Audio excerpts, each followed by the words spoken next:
Hey, welcome back. Thanks for sticking with us. For those of you that are still hanging around here, Dragons Mambo and game number 1, Goran Mifflin, all of that coming at you fast and live here on SMITE. It's gonna be fun. As we hold on, one more official minute, and it will be 8 p.m. Mifflin, and that'll mean something. Milestone, confetti. I don't know. That's a terrible drop. I'm sorry. I'm going to instead recontextualize this. We'll talk matchups because that's something that is actually... It sure is 8 o'clock, Gormizer. Thank you very much, man. Yeah, analyze the time for me. Yeah, dude, we're about 4 hours away from the Earth circling the sun again, or the sun circling the Earth, depending on which portion of time that you've been born into. Fortunately for us of the 21st century, we realize that the whole world doesn't revolve around us. So, well, Earth around the sun. Or, no, that's sun years, around the Earth. Sun around the Earth. Yeah. That's what we believe in now, or what we used to. Yeah. That was the one that was wrong. I'm not very good at geometry. Yeah, you're right. Either way, a lot of fun, I think, waiting to be had again. Players in the Boots game coming up shortly. Mifflin, we talked about almost exclusively solo lane. So now we're going to talk about anything but. In fact, actually, well, maybe not anything but. We're going to talk about the guys right next to him. Let's talk about junglers, because you got Dzoni playing in remote, things like that. But specifically going up against Scream, you had mentioned Dzoni's builds and styles earlier today while we were casting. How do you think that's going to match up against Scream? Well, Dzoni tends to go for a very slow style of build, right? I'm talking Transcendence. I'm talking Soul Eater. Generally, it's Hydra's Lament in that second slot. So, with a double stack style of build, takes you a little while to get rolling. Whereas the Jade Dragons, holistically as a team, so I could say this about any individual player, they're running it down pretty early on. I'm thinking that if you really want to stack up, you got to hope that someone else is stopping the Jade Dragons, and generally that's not an opportunity or a luxury, rather, that junglers are allowed. They have to be the ones getting active. They got to be that defense for each one of their laners. So I'm thinking Dzoni's probably going to have to adjust his build a little bit. Well, now I'm wondering. I think I saw a couple of smiles in there, but the Dragons, the question that we were asking earlier, and for those of you who forgot, it was, are they willing and do they even need to ban the tier? And the answer is they are willing, and they will be banning the tier. It's the first ban off the board for them. Heimdall follows it shortly thereafter, which is a very, very targeted shot at Echrome. So 2 power picks from the Mambo. And you know what? Why not make it 3? And get rid of Johnny's Loki, something that if you were watching the beginning of Season 8, became a very, very common... Actually, all of Season 8 was a very common occurrence to deal with. Other side, King Arthur, Lancelot, and Eset banned away by the Mambo. And Mifflin, while that leaves a lot of strong priority picks open here for first pick, it does also mean that the Mambo are going to have to reconceptualize some of their strategies. If it were anyone besides Mambo and Jade Dragons, I would say it's just going to be Cupid right here. Yeah. But because it's Mambo and Jade Dragons, I'm not certain. So many Soul Laners banned out already. If we want to count Lancelot amongst them, maybe you go towards Cucullin in this first slot. Call it. He does a whole lot of damage, operates very similarly to the King Arthur / tier, get into that back line, deal a whole lot of damage and displacement. Otherwise, I wonder, Hex Mambo are a team that like to slow down the pace of the game, picks that can slow down the game pace. Khepri comes to mind, Scarab's Blessing as that safety net, can really dissuade unorthodox aggression across the board, and unorthodox aggression is the name of the game for the Jade Dragons. I'll keep it a buck, I got lucky. I was thinking of the Khepri. You said Cupid, something that the Dragons went to often. PandaCat, not one to shy away from it, could very well just pick that up here, depending on what they want to go along with it. Umoja has been largely ignored today. Banned a few times. Second phase against the Warriors there when the Bolts banned it. Ignored, I believe, entirely in Game 1. And in set number 2, I believe, mostly ignored as well. Whereas in set 1, it was banned out each time. I want to humiliate them. And look at the egg on my face. Achilles, Discordia. Neither of the picks that I've been talking about get locked in here. The Achilles, though, maybe in the Discordia. Not something that's been far-fetched for either of these squads or for the Dragons themselves, but definitely hasn't been on the top of their list. I mean, having Discordia passive for your Soul Laner, and it generally is just for your Soul Laner as they box the most often. Yeah. Being Achilles, I think makes sense. A pretty strong lane bully. Execute to deal with the revive that Khepri's got for himself. So already getting a counter matchup up against the support of Hex Mambo. Makes pretty decent sense to me. From here, though, where does Mambo go? Dzoni gets his Nemesis very early on, a little bit of defense shred, a little bit of initiation.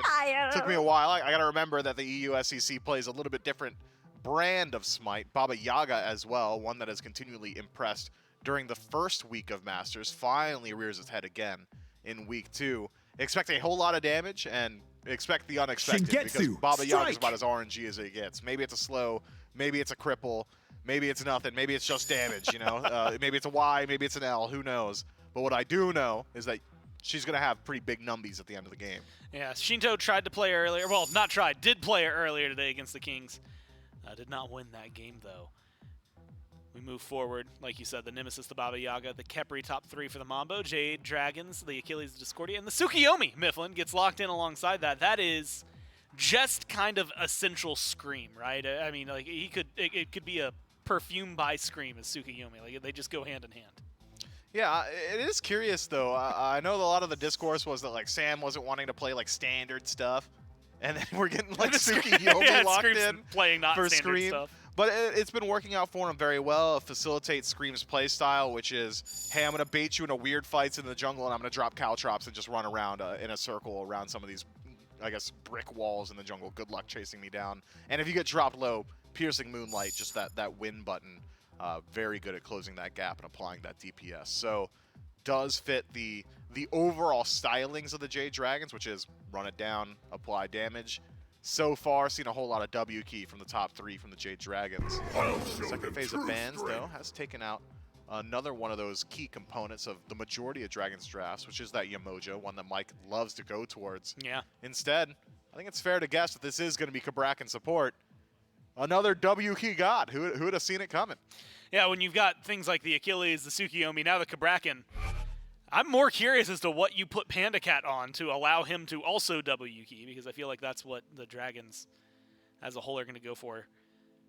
Like you said, the Yamoja banned out, Cupid banned out by the Mambos, making sure that the Dragons aren't able to get that. Bellona and Osiris banned away before that Cabrakan pick comes through. Hovering a Chernabog right now for the Mambo, also still in need of a solo laner.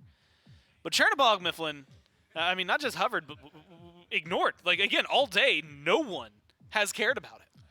Yeah, I wonder what they would utilize this Chernabog for. I mean, obviously in the late game, you could just go split push long lane and then jump into a Fire Giant team fight, but generally in the early laning phase, you want to have a lane that you could play aggressively through so that Chernabog can go over there and make the numbers advantage even better.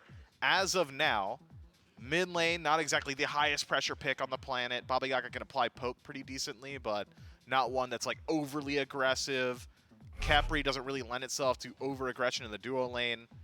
Amaterasu should likely hold her own, but not exactly a lane that you want to be ganking overly often either. So I think this Chernabog pick may be taken for the safety and that late-game presence. Otherwise, the Jade Dragons, they've drafted pressure just about everywhere and even saved their counter pick for last.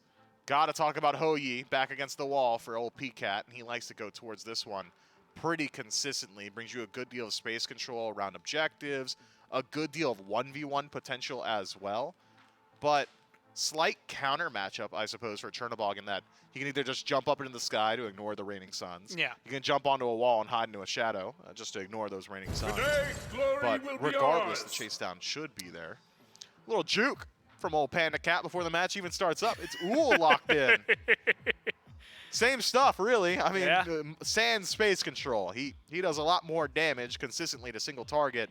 Doesn't exactly have that same level of AoE. No crazy big wild AoEs, like you said, but stun, damage, jump, run away. He's kind of got all of that. And in the matchup, though, you know, something that we saw for a while, PandaCat, like, just kept playing at the beginning of Phase 2 and in the middle of Phase 2, where there's no reason to really shy away from it. And when he was shying away from it, the few games that it happened went for Pegon in the mid lane. They still kept the Ullr on their side. And I don't expect that to swap with a Discordia, but still something strong here that they have. If you're looking for aggression, I think the Dragons have it, right? I think that's easy to say up at the top. If you're looking for a late game team fight, I think Mambo have a draft that wants to do that. do you think, and this goes back to clash of styles, not as players, but as teams, that the two styles of these, will the Mambo be able to even get to some of the late game strengths this team comp has if the Dragons are playing the way that their composition wants to?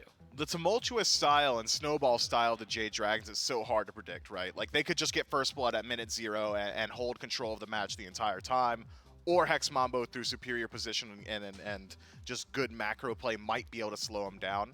Based off composition, I think the Mambo have got pretty decent tools at just surviving throughout the early. Khepri, for example, that Scarab's Blessing, very, very good at that exact scenario, but whether or not they're able to reliably do it against a team's level of aggression like the Jade Dragons are capable of generating, I don't think that they've had very many matchups that they can practice against something like that. Yes. So, can they do it? Absolutely. Will they do it? Maybe. Yeah, it remains to be seen, right? It remains to be seen. the whole Hard point. to say.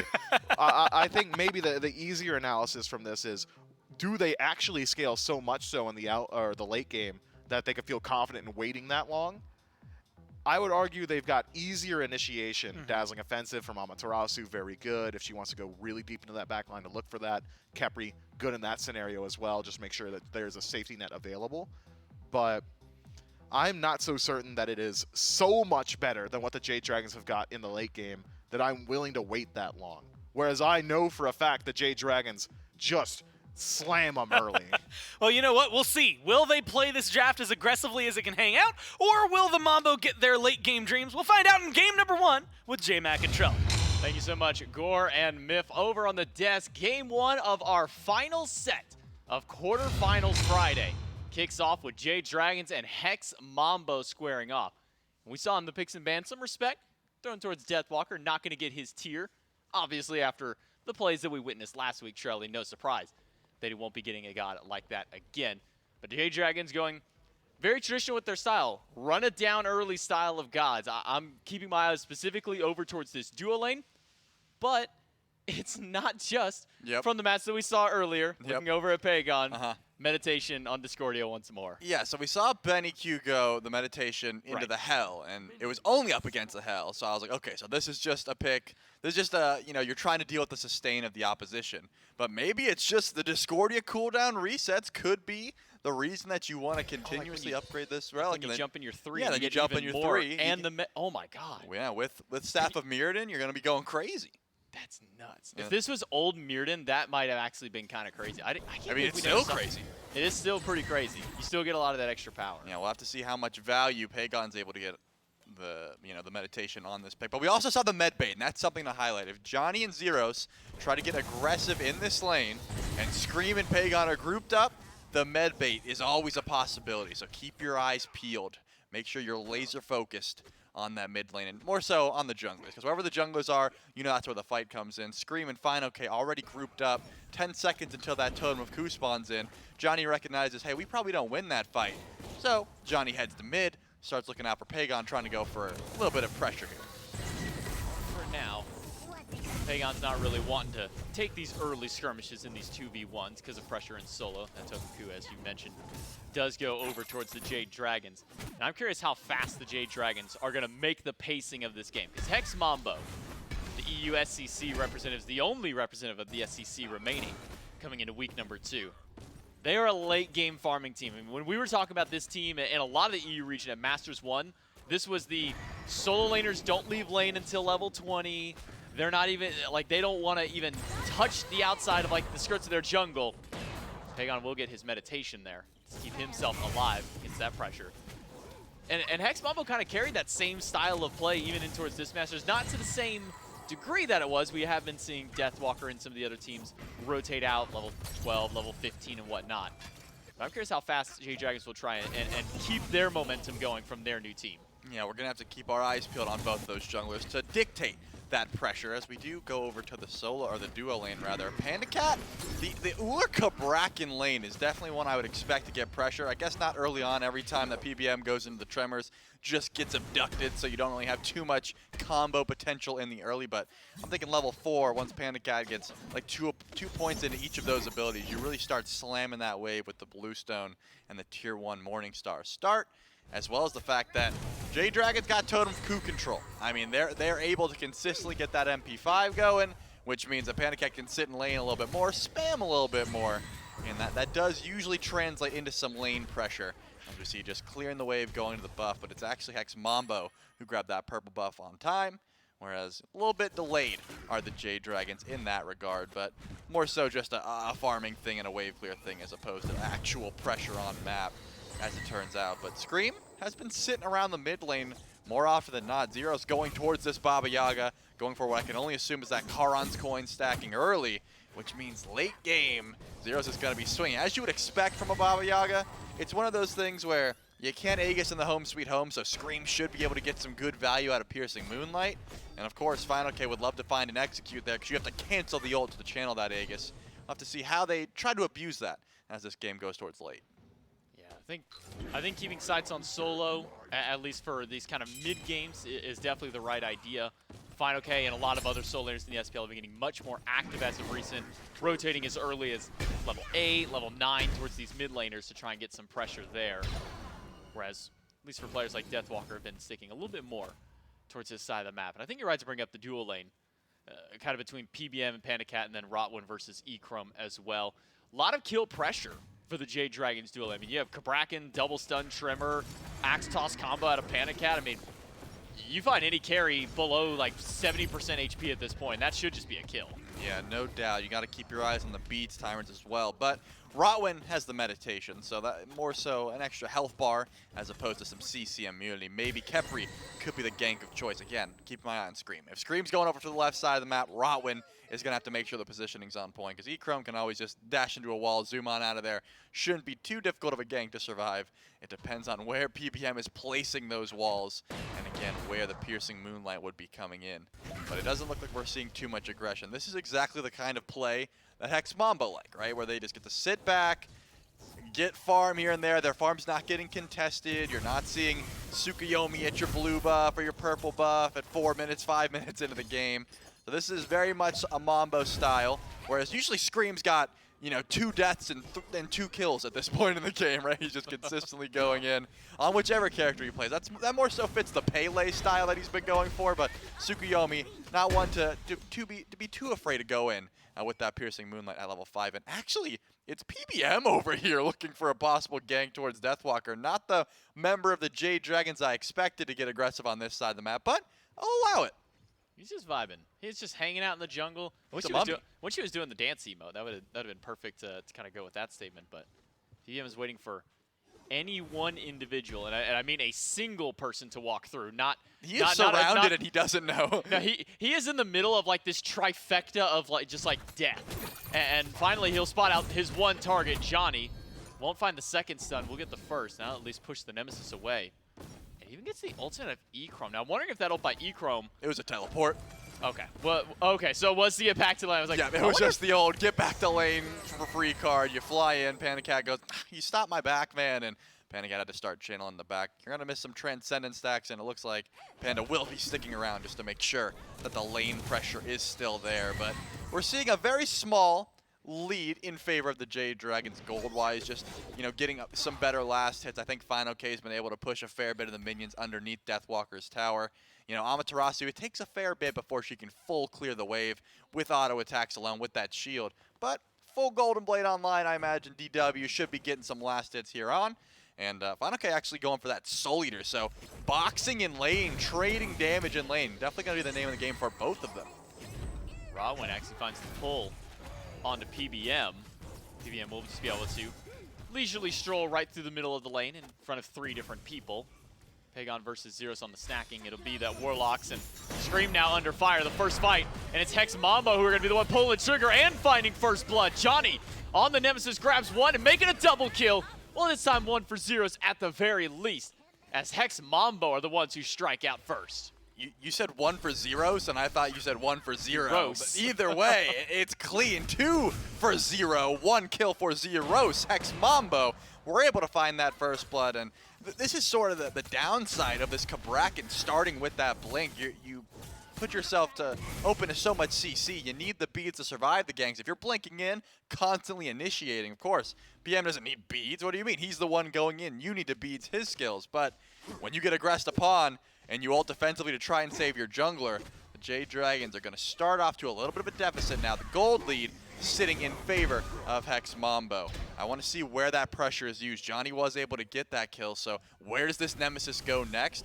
At the moment, backing up. He's going back to base. But I do want to see some sort of pressure elsewhere. PandaCat has been able to hard carry some games away on this Ullr, so would not be surprised to see a little bit of pressure put towards this duo lane. And actually, Rottwen is sort of lurking around because PandaCat's low on mana. Get the gank in. Rottwen will not find the root. Didn't go for the abduct initially either. So for now, PandaCat will be fine. We'll just wait till the minion wave comes back through. PBM kind of lurking through the jungle as well, but not going to make any kind of aggressive move just yet. So Mike and Scream, the first two to go down for the Jade Dragons, and that does give a pretty nice lead over to Rottwen as far as experience. 8 versus 6 to make sure that Rottwen can stay ahead of his opposition. Scream at least keeping even with Dzoni despite that first blood going over to the Hex Mambo jungler. I mean, how many times have we looked at, you know, the Mambo matchups and seen Rottwen just vastly ahead XP-wise? And there is a little bit to say that Rottwen saps a bit more from the carries, right? If you're sitting in mid lane, that is going to put Zyrhoes a little bit behind, and of course Pegon a little bit ahead. But with Zyrhoes being able to farm the map effectively, you have just given yourself a pretty farmed Khepri in that sense, because at the moment, Zyrhoes hits level 10 before Pegon, so sapping the extra farm, not really coming back to bite. Unless, of course, it's Echrome, because we have seen Rottwen over in duo lane as well. I'm just expecting to see these items get a little bit online beforehand. You know, looking over at PBM, who's just 21 stacks on that Gauntlet of Thieves, and that's really all he's got to his name. Whereas Rottwen's almost stacking that full Gauntlet of Thieves and already has the tier 1, you know, Sovereignty or Emp Armor respectively, depending on which one you want to rush. Usually, it's not Emp Armor this early, but with Hex Mambo getting a lead, I wouldn't be surprised if they felt that confident. I am keeping at least an eye on Totem of Coops. That seems to be what's keeping the Jade Dragons so close in gold. I mean, they were 400 gold up earlier on. Then first blood comes through. Hex Mambo get a little bit of a lead to themselves. And now it's starting to even itself back out. And when you look across the way, it's fineokay, who's gotten 6 of those totems so far for his team. That's a nice extra influx of gold and XP to keep the team at least in there for now. But fineokay rotating very early towards that mid lane. Thought maybe would want to get something going. See if they can find a pick, because Pyromancer has now spawned in on the map, and I'm curious as to which team is going to pull the trigger first. Yeah, that would be the first objective that these teams want to get active on, and fineokay able to trade a ton of damage towards Deathwalker on this Achilles. Has the full Glad Shield built already, as well as fully stacked Soul Eater. Playing through your pressure lanes, definitely something that I want to see the Jade Dragons, more specifically Scream, play to, right? Because, you know, Pegon's just 0-0, sitting in the mid lane, doing fine, nothing really to overlook at the moment, but your side lanes is where the pressure is. fineokay has been consistently poking out Deathwalker, not really up in a level at the moment, but just damage-wise. And as well as PandaCat has actually been getting pressured out by Echrome, but still this Ullr has the ability to find those 1v1 fights, to force out some relics. Scream's just been trying to farm and is a little bit behind at the moment. Our only level 9 is PandaCat actually looking at PBM going in. Rottwen down to half, but that meditation keeping him alive. Home sweet home. Not really doing a whole lot of damage this early on. The downside of that ult on the Baba Yaga, gotta land every single shot plus some more to really stack up that damage. But it's at least a good disengage tool for Hex Mambo to keep PBM and the rest of the team off of the support. Rottwen going with that med means some of the extra defenses won't be available quite yet to them. Things like Shell off the mark, which going against this Kabrakan, gotta imagine that might be something on the mind of Hex Mambo, because only Zyrhoes can technically go over those walls. Yeah, and Zyrhoes, you know, blast off, not a safe way to go over the walls. PBM's gonna have 2 different ways to stun out that ability, and because you get mitigations when you're in the pot, it goes on cooldown whenever you stun it. So you're not gonna be able to get over the wall that way. You gotta make sure that you're pre-beadsing if you're trying to blast off over the walls in that regard. But this is exactly, you know, Deathwalker loves to play this style where, yeah, you're getting bullied in lane, but you don't want to be sitting in lane too much. You're running to farm, trying to proxy waves, trying to get aggressive whenever possible. Huge strife hit by Pegon there, doing a big chunk of damage to Zyrhoes, but a little bit of extra sustain from the house. Zyrhoes is going to be backed up to about 70%, and Dzoni is sitting around trying to see if he can get aggressive in this mid lane. Root off the mark by Rottwen. Potion was good by Zyrhoes to get some poke on the PBM, who has gone into that Sovereignty first, so no Emperor's Armor just yet, though it has become a little bit more popular of a pick. When we had all these TTK changes, the towers got tankier, do more damage. It was a little curious that we didn't see more Emperor's Armor at the start, but it seems that teams are finally starting to realize maybe some of the value in that item, especially with wanting to play as aggressive as they are early. Hex Mambo with an early Pyromancer pull. PBM is there, has ultimate, will use it early, won't get the kill, won't get the objective. That's just going to be the ultimate down. Hex Mambo grabbed the Pyro. Yeah, they're able to use that Amaterasu passive to shred that objective down, maybe a little bit quicker than the Jade Dragons expected. PBM goes for the ult to try and just 50-50 at that point, but still a fair bit of burst on the side of Mambo going for those objectives. Deathwalker forces the dazzling offensive early, actually trying to find out Scream. Not going to find too much aggression, and Johnny actually gets one dash stunned out, and fineokay would love to chase that one down, but doesn't have the damage to go for that execute. Pegon half HP, Rottwen in danger, still has Scarab's Blessing, will use it to get back to life, but now he's surrounded by 3, and it's Pegon who puts the first one on the board for the Jade Dragons, and they can finally answer back to the aggression that Hex Mambo's been showing. I mean, I am shocked, not at the rotation from PandaCat, because that's actually a play that I expect from the Jade Dragons. PandaCat looks up, sees his team a little bit down in kills and losing a Pyromancer. He's like, okay, it's time to get involved. PandaCat makes the rotation in, hits a great combo onto Rottwen, but Echrome's a level up, had the Nightmare to try and close that gap and ult in. Pegon might have fallen there, just the meditation online for the Discordia, but decides to just go for the purple buff and not really chase that one down. It seems like Hex Mambo is really sitting on that mindset of farm over fights. Like, if you're not fighting over something, I'm not going to help. Echrome's like, you got picked in the jungle, unfortunate, but I'm top net worth in the game, and once I get level 20, you'll be happy that I never left. Like, you'll be happy that I didn't use this global presence for that one time that Rottwen got caught out. I'll be shredding, don't you worry about it. Rottwen might be getting caught out again, though, because a lot of damage coming, and PPM's got the option. Yeah, wall, well, a bit of an awkward wall there by PBM, just some damage more than anything. Axe toss off the mark, but the slow is good, and Rottwen will go down. It's PBM who picks up the second kill, and now the Jade Dragons have at least answered back to some of that gold that came from the Pyromancer. Only about 300, 400 that was separating them for a little while there.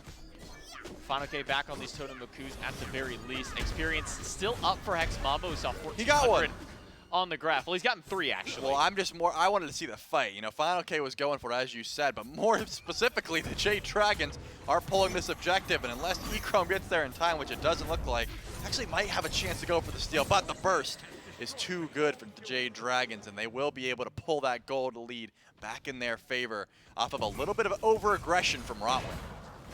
I like the stutter step that Mike took because he didn't know which of those first abilities that Zero Stone is. What like, is it going to be coming? the Y? Is it going to be one L or the other L? Is it going to be the O? And he just kind of stopped at the end of it. It's like, where's it going? And it was fine. So then he was able to move through. Always the hard thing of dealing with a Baba Yaga against you is the Baba Yaga knows what shape that they're going to have. The Baba Yaga knows what passive ability is coming with that first one. But you don't. There's no indication until you get smacked by it. As well as the Baba's Brew, you know? It depends on what kind of mixture you whip up in the potion. Have you ever gotten one with all 5 of the same ingredient? You know, if I did, I probably didn't notice. Probably it's not one of those things that I pay too much attention to. I don't think I ever have. I usually, okay, if it's blue, I go, oh cool, it looks like a mana pot, and that's about it. Like that. And you accidentally pop, and you're like, wait, that's not a mana pot. Yeah, and if it's green, I go, oh, it looks like a health pot. But anything else, I'm just like, why is this in my inventory? Oh yeah, it does big damage, and I throw it. I know that they do different effects. You know, if it's a newt's foot or a it's dragon's an Eye of Newt, a dragon's scale, I think. Maybe. There's a foot in there, I swear. A rabbit's foot, mayhaps? I don't know. I think we can actually pull that up on Zyrhoes' ability. Maybe we'll do that when we have a little bit of downtime. When you hover over the ability. We're going to learn the ingredients together officially. Okay, so it's an Eye of Newt, a dragon scale, and a wolf tooth. A wolf tooth, wow. That's the attack speed one. And then, you know, a myriad of different concoctions can make different effects on Baba's Brew. There we go. And so if you guys were ever wondering how to make Baba's Brew at home, there you go. You just gotta find a dragon. You need to get an Eye of a Newt, the scale from a dragon, and you got to beat a wolf and take his tooth. I mean, you could just let them lose it naturally. They got baby teeth, right? I guess a baby wolf's tooth would work. I mean, yeah, I'm not. We're moving on. I do see Johnny looking for the possible gank on the PandaCat, but ever the wiser is this Ullr. Not going to jump in and go for any over-aggressive plays, just in case there was some extra vision online letting know that Johnny was totally on a ward and did pass over one. So PandaCat was the wiser and was completely aware of that play. As we haven't seen Scream get too active you know, really anywhere. We see him heading over towards this duo lane, possibly looking for that purple buff once it spawns back in, but hasn't fired off too many piercing moonlights offensively, and has just been trying to stack up this Soul Eater, really double stacking in the jungle. Once that does get online, I expect a little bit more damage coming out from the jungle. Johnny rotates over, but not going to be much there. A little bit of damage on the tier 1 tower is all that's to be had. Trebuchet is pushing up the right side, and maybe that's why we see Hex Mambo get aggressive over on the left. Wall by PBM dropped down, formed up I should say, and that'll be a retreat for the Jade Dragons. While fineokay is going to have to be all by himself to deal with the Trebuchet here. Deathwalker can maybe rotate out of lane and head somewhere, but Fury is down, so nothing to really fight for there. Maybe Pyromancer group up for Hex Mambo, but it seems that Deathwalker is maybe a little bit more interested in the farm. A little bit more interested in that wave. The Pyromancer's all well and good, but you ever seen a level 19 Amaterasu at 18 minutes? Because that's what Deathwalker is currently. And actually a rotation has been made, but very fast is Deathwalker on this Amaterasu. PBM's here, but doesn't have the ultimate dazzling offensive. That's going to get you out of trouble. Yeah, he will be just fine. Johnny and Rottwen hiding around the corner. And Rottwen, who was able to get at least an early lead over PBM, level 8 versus level 6. Now it's PBM who's been able to flip the script on their 13 to 12. But Hex Mambo grabbed themselves a Pyromancer. That's their second one now of the game. And Jade Dragons just haven't had an answer to this objective play as far as matching objectives besides that first Gold Fury. But even still, I mean, this gold has not gotten any higher than 1,000 at any point in this game, Trelly. Yeah, and I honestly think that's working in Hex Mambo's favor. Deathwalker and Echrome have not joined the fight. Like, they have not made their presence known, and they're also level 19, by the way. That does also mean that PandaCat has only made his presence known, like, twice, 2 assists to his name, but more notably that rotation to mid lane to pick Rottwen. That was the first kill the Jade Dragons were able to get on board. But once we see this level 20 Chernobog with the Silver Branch bow, with the kin size, I expect to see a ton of damage coming out from Hex Mambo, as well as the fact that, you know, this Amaterasu is not going to be easy to deal with. A ton of tank stats as well as just survivability. Has the beads online as well, so keep your eyes peeled for how much damage will be coming out, as Echrome does tick over to level 20 before 20 minutes. Impressive bar, at least met by the Hex Mambo Hunter. Now he can pick up that starter item on his next attempt to go back to base. And this is maybe now when we'll see Hex Mambo start grouping up for this objective play. They have this global hunter.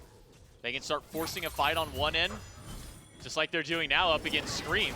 Greater Scorpion stolen, Piercing Moonlight thrown in, but only against Rottwen. Will slow him down. Echrome joins the fight, but it's the zone fineokay out of the team fight. While the rest of Hex Mambo gather around. I was thinking Echrome wanted to go to Scream, maybe clicked the wrong target, or thought fineokay could have been picked. But man, it looks like PandaCat did make the rotation over as well, so a true 5v5 over by the Fire Giant that might translate into some more pressure shown towards that Oni Fury that is spawned in. PandaCat leaps over the wall and will start this pull. The Jade Dragons have the Oracle Vision, so Pegon and PandaCat can pass this one back and forth. But guess what? When you start one objective, another one opens up, and Hex Mambo are going to pull the FG. And Jade Dragons will know this instantly. PandaCat has left the Fury. They get the Oni Fury. But that's we it. see them on the way through, but Fire Giant stopped immediately because the other three members of the Dragons have now shown up. So the Jade Dragons, they kind of put a little bit of fear into Hex Mambo by walking up, and they get an Oni Fury and possibly even a tier 1 tower to boot. A nice little swing for the Jade Dragons to get themselves right back in this game. Not that they were ever out of the game. Again, barely over 1,000 gold for any part of the lead. But now this is one of the first times where Jade Dragons have actually claimed the lead for themselves. Yeah, I'm really surprised the Hex Mambo didn't decide to pull that at least a little bit harder, maybe trying to bait out a fight, because PandaCat and Pegon didn't look the healthiest after, you know, changing that Oni Fury back and forth. Could have just popped the meditation if the brawl started, but Hex Mambo seemed fine with just letting that Oni Fury go by the wayside. We see Echrome already in left lane dealing with the wave of fire minions, or the Oni minions rather. And right side Oni minions are pouring into the tower as we speak. Not too many should be able to be dealt with by Johnny and Deathwalker, and actually they already cleared it. So the Oni minions have been dealt with. The gold is really the only thing that the Jade Dragons have swinging in their favor, and it's not by much, as you highlighted. In fact, the gold, it's been within 100. Like, it's a couple wards. It's not going to be that big of a deal fight-wise.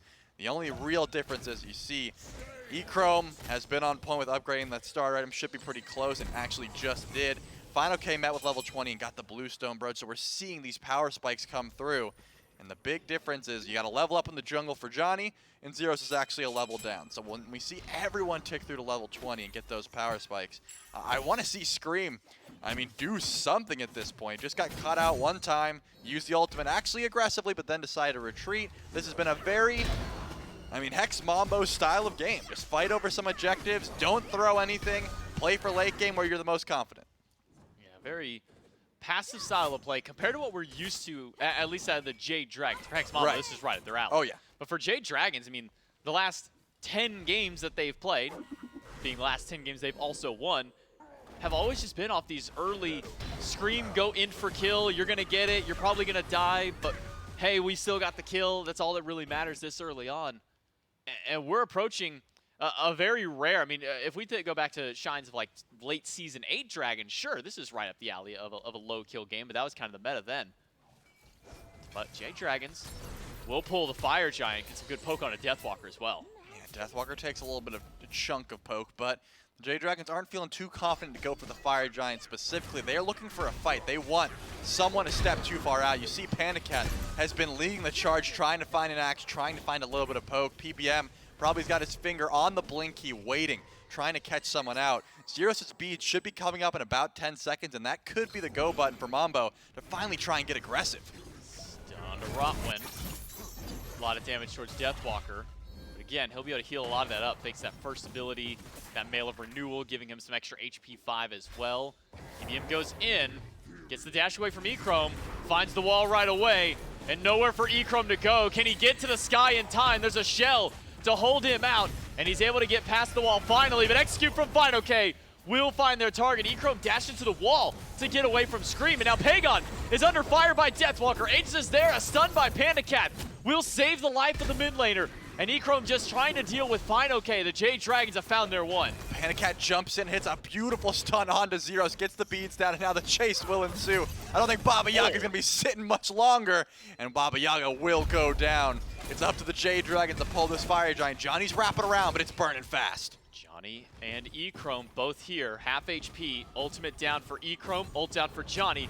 Deathwalker zooms his way into perspective, and PandaCat is forced to jump out, but fineokay and Scream can deal with Echrome. Stun is good, one more hit should do it, but Dzoni finds PBM in the back, and it takes a little longer to kill Echrome. Look at the HP bars on everybody but Pegon at this point. They are under half or even worse than that. Pegon wants that kill, but he cannot get far enough to find it, and Deathwalker has to escape. Yeah, Hex Mambo have been able to stop the Fire Giant pull, but I gotta tell you, someone needs to deal with A, fineokay, and B, PandaCat. So much damage coming out from both of them. If you look at the damage charts, it certainly looks more like fineokay, but those axes, and we saw how much hail of arrows was able to do. So PandaCat is definitely a force to be reckoned with. Pegon's a little bit up here, but Deathwalker doesn't have access to Dazzling Offensive just yet. And it looks like fineokay will be forced to teleport in just in case the mid laner was under any more fire.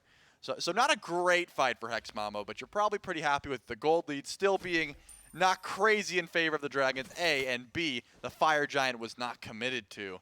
I really thought Echrome was toast right from the walls, but has so much sustain with that Death's Embrace, was able to live extremely long and then just get out of fight. Was like, okay, all right, I'm just going to be able to back out here. Of course, the chase down did ensue, and now the Jade Dragons are in a position to try and go for the pull once again. Phantom Shell's not up for another 8 seconds. Rottwen is going to be able to stall this one out. Could have been a perfect pick target. Yeah, I thought so. But Rottwen wisely understanding, hey, my Phantom Shell is down. I probably don't want to walk too far forward with no backup around me at the time. Dzoni by himself has the bubble. We'll be fine for now. Wall does catch Rottwen. Then gets the Phantom Shell. Ultimate out of Zyrhoes and Deathwalker in the backline, who finds two with the ultimate. And Pegon has been blown up. Dzoni finds the kill there, and PBM even on low HP has got to retreat because Echrome is here firing away auto after auto. But the hail of arrows in from PandaCat are chunking through these carries. Yeah, now they have the chance to pop the sustain here. The Jade Dragons are around. They don't want to give this Fire Giant up. And actually, PandaCat is looking to fight. Hex Mambo, after getting the pick onto Pegon, are just going to back up, try and sustain, and then maybe go for the potential repull. With Deathwalker's build, should be able to tank this Fire Giant up, no problem. It's really just the damage output of the Jade Dragons that's the problem. We see that they're not ready to go for this one just yet, trying to bait in the members of the Dragons. PandaCat Just trying to avoid any damage that Zyrhoes throws out. Seeing Echrome sitting fairly healthy. They'll start the Fire Giant up for Hex Mambo. But there are 4 members of the Dragons here. Pegon still down for 5 seconds. But Phantom Shell is gone for Rottwen. Meditation is gone. And PBM has found his first target in Deathwalker, who's lost a lot of HP just from the carries alone. fineokay gets pulled back in, force the beads, and dash away. PandaCat will jump over the wall, and the Dragons will back away. Meditation is up for Pegon. He can resustain his team if they need it, and they might just so, because Fire Giant is back on the menu for Hex Mambo. Can PBM, can PandaCat, can Pegon, somebody get in there to stop it? No, they will not. Hex Mambo find PBM, they find the Fire Giant, and Pegon might just be on the menu next as Dzoni and Deathwalker chase him down. Yeah, the Aegis gets popped, but Pegon is definitely gone from this world. Now it's time for Hex Mambo to group up and push down this right side. They have all the avenues in the world to at least push that gold lead in their favor. It looks like fineokay is going to try and steal away some farm. Scream is trying to confirm some buffs as well, but right when Hex Mambo sniffed that out, that right side Phoenix might be looked at. This could have just been some towers and back up, but no one is going to be around in time to go for this Phoenix. It's just PandaCat. Scream has made it back. fineokay channeling the back now, and they have to decide, are we going to break this 5v3? I think they're feeling confident. Deathwalker walks in, full HP on the Ama.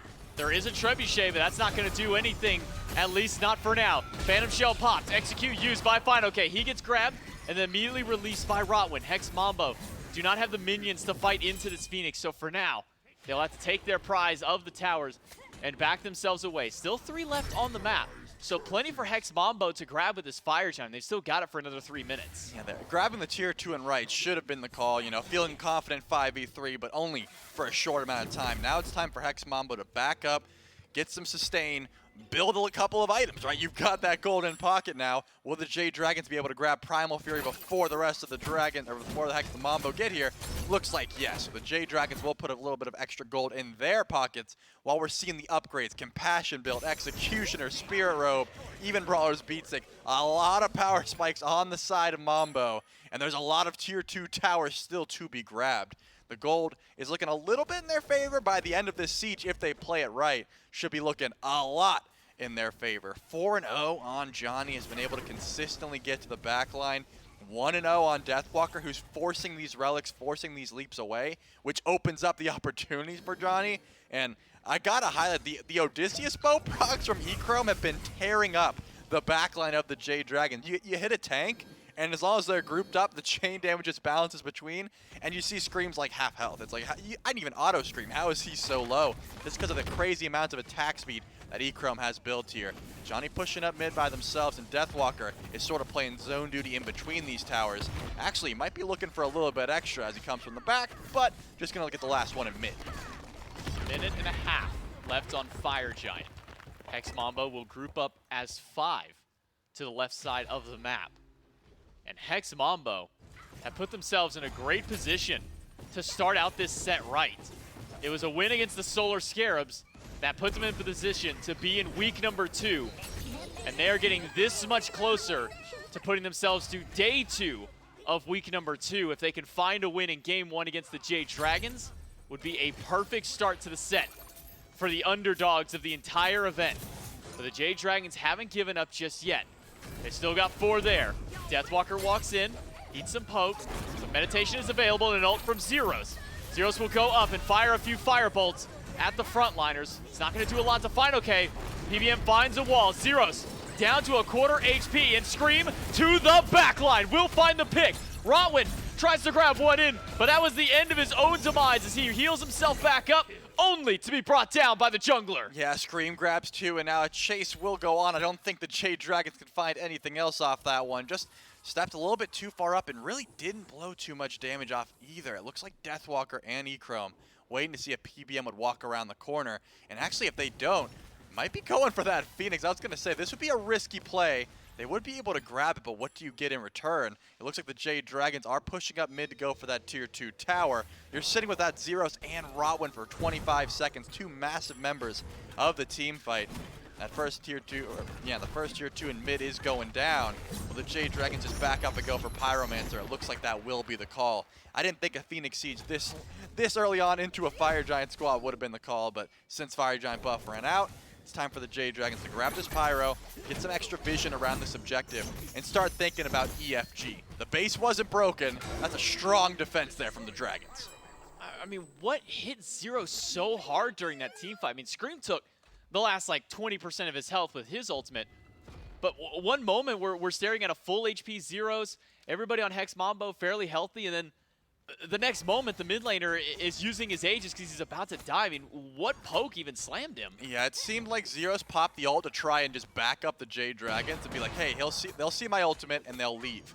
And that wasn't the case at all. PBM blinks in, gets the ult. PandaCat hits massive damage with this Ullr, and fineokay was able to frontline. I mean, Deathwalker didn't go to the back. Dazzling Offensive never left cooldown, right? You need some sort of initiation from Deathwalker to make a call like that. He's got no blink. He has beads and teleport. So difficult for Deathwalker to get to the back line. It looks like Hex Mambo really needs to try a 2-3 split or something next time they want to try and break the base. If the Jade Dragons have a say in it, they're not going to get the chance. They're already here set up for Enhanced Fire Giant. EFG is usually a game-winning objective. We saw earlier today it took 1 plus a little bit of extra for the Tartarus Titans to find their win. Same for the Valhalla Valkyries in their set as well. Hex Mambo can't really call this much of a lead. I mean, 34 minutes in the game, 2K gold is essentially nothing. Just about everybody has hit level 20 besides supports. The only thing missing is just an item for them. Fire Giant is started up by the Dragons. They'll hold it at least for a moment. Yeah, no relics available for Zero, so I imagine that's what Hex Mambo would love to wait for. Deathwalker does get stunned out, but not too much follow-up, as actually the carries of the Jade Dragons get poked down by a couple potions from Zyrhoes. And now it's Hex Mambo in the driver's seat just for a bit, trying to get aggressive, trying to push out the Jade Dragons. fineokay wants to go back, but has teleport, so that won't be too big of an issue. Only if Hex Mambo make a pull will that teleport really have to be channeled. And actually, fineokay teleports in, and here comes PBM. It's to the back line. PBM gets an ult, but it's immediately shelled away. Deathwalker's ult is now down. Oh. His beads are still up, but he'll use them just in case. Into the back line goes the Piercing Moonlight from Scream. Doesn't find a kill, but gets plucked in by Rottwen instead. It's Echrome isolated from the rest of his team and taken down by PandaCat. fineokay, though, will fall down to Zyrhoes and Dzoni, who have been left alone into the Dragons' backline. And it looks like PandaCat wants to leap in as PolarBearMike is able to lock down Rottwen, but Deathwalker teleport back into this fight and has some new legs. The Jade Dragons don't have the sustain to stick around on this one. PandaCat looking a little bit worse for wear, and Deathwalker actually kind of on the chase here, trying to make sure that the Jade Dragons aren't able to channel their backs too quickly. Some full health bars would mean a possible Fire Giant pull once again. And it looks like Deathwalker, Dzoni, and Zyrhoes are sticking around just to make sure the Jade Dragons do actually channel all of those backs. Great play from both of these teams. It looked like the Jade Dragons would have been able to go for that Enhanced Fire Giant off that pick onto Echrome alone, but Dzoni was able to answer that kill back. Tons of damage coming out from Zyrhoes. The home sweet home has to be respected in these team fights, and now it's time. 12 more seconds before fineokay will be arriving, but you still got a ton of time before Rottwen's going to be here. Echrome can just fly in. That's not going to be a problem, but it's going to take quite some time for the Hug Bug to mosey on down over this objective. It's actually not going to be the cooldown reset med from Pegon. Feels that he needs a bit of extra CC, so Cloak of the Avatar picked up. Knocking to up give him that the knockback. shield, yeah. Try and keep everything away. But the Fire Giant's been pulled again. Half HP on the objective. Hex Mambo mid laner will dive away, but Deathwalker is caught in the middle of all of them. And PandaCat will pick up the first kill of the fight. Jade Dragons can reset towards the Fire Giant if need be, because they are down a frontliner for Mambo. Yeah, Pegon and PBM use the ultimates, whereas Hex Mambo have all four available, trying to fend off the advance of the Jade Dragons. They don't care too much about that objective. They want to look for a fight. They don't want to go for a 50-50 situation when they have no eyes on Dzoni. Jade Dragons will go back.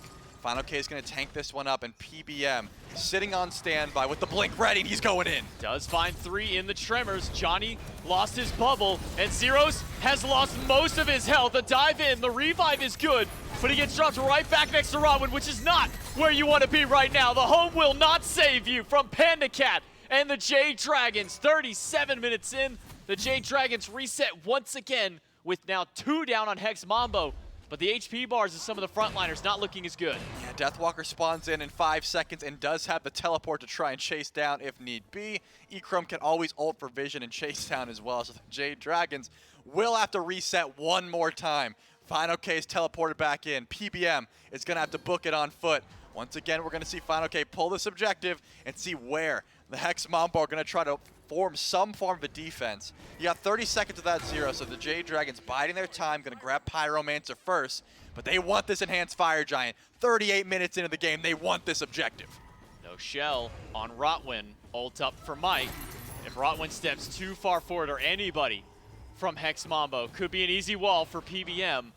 PandaCat jumped over, will now walk back to Fire Giant. Instead, PBM uses it to block, so his team can grab the Fire Giant. Stun onto Echrome, this is close. Hex Mambo seal it away with one shot from Echrome, and the rest of the team, Hex Mambo, have snagged the enhanced Fire Giant, and now they can back up and reset themselves. Echrome walks in, pre-beads, and just goes for the AoE auto attack and is able to steal one away. That is disgusting. What a beautiful ult by Mike to make sure that Hex Mambo can't get in.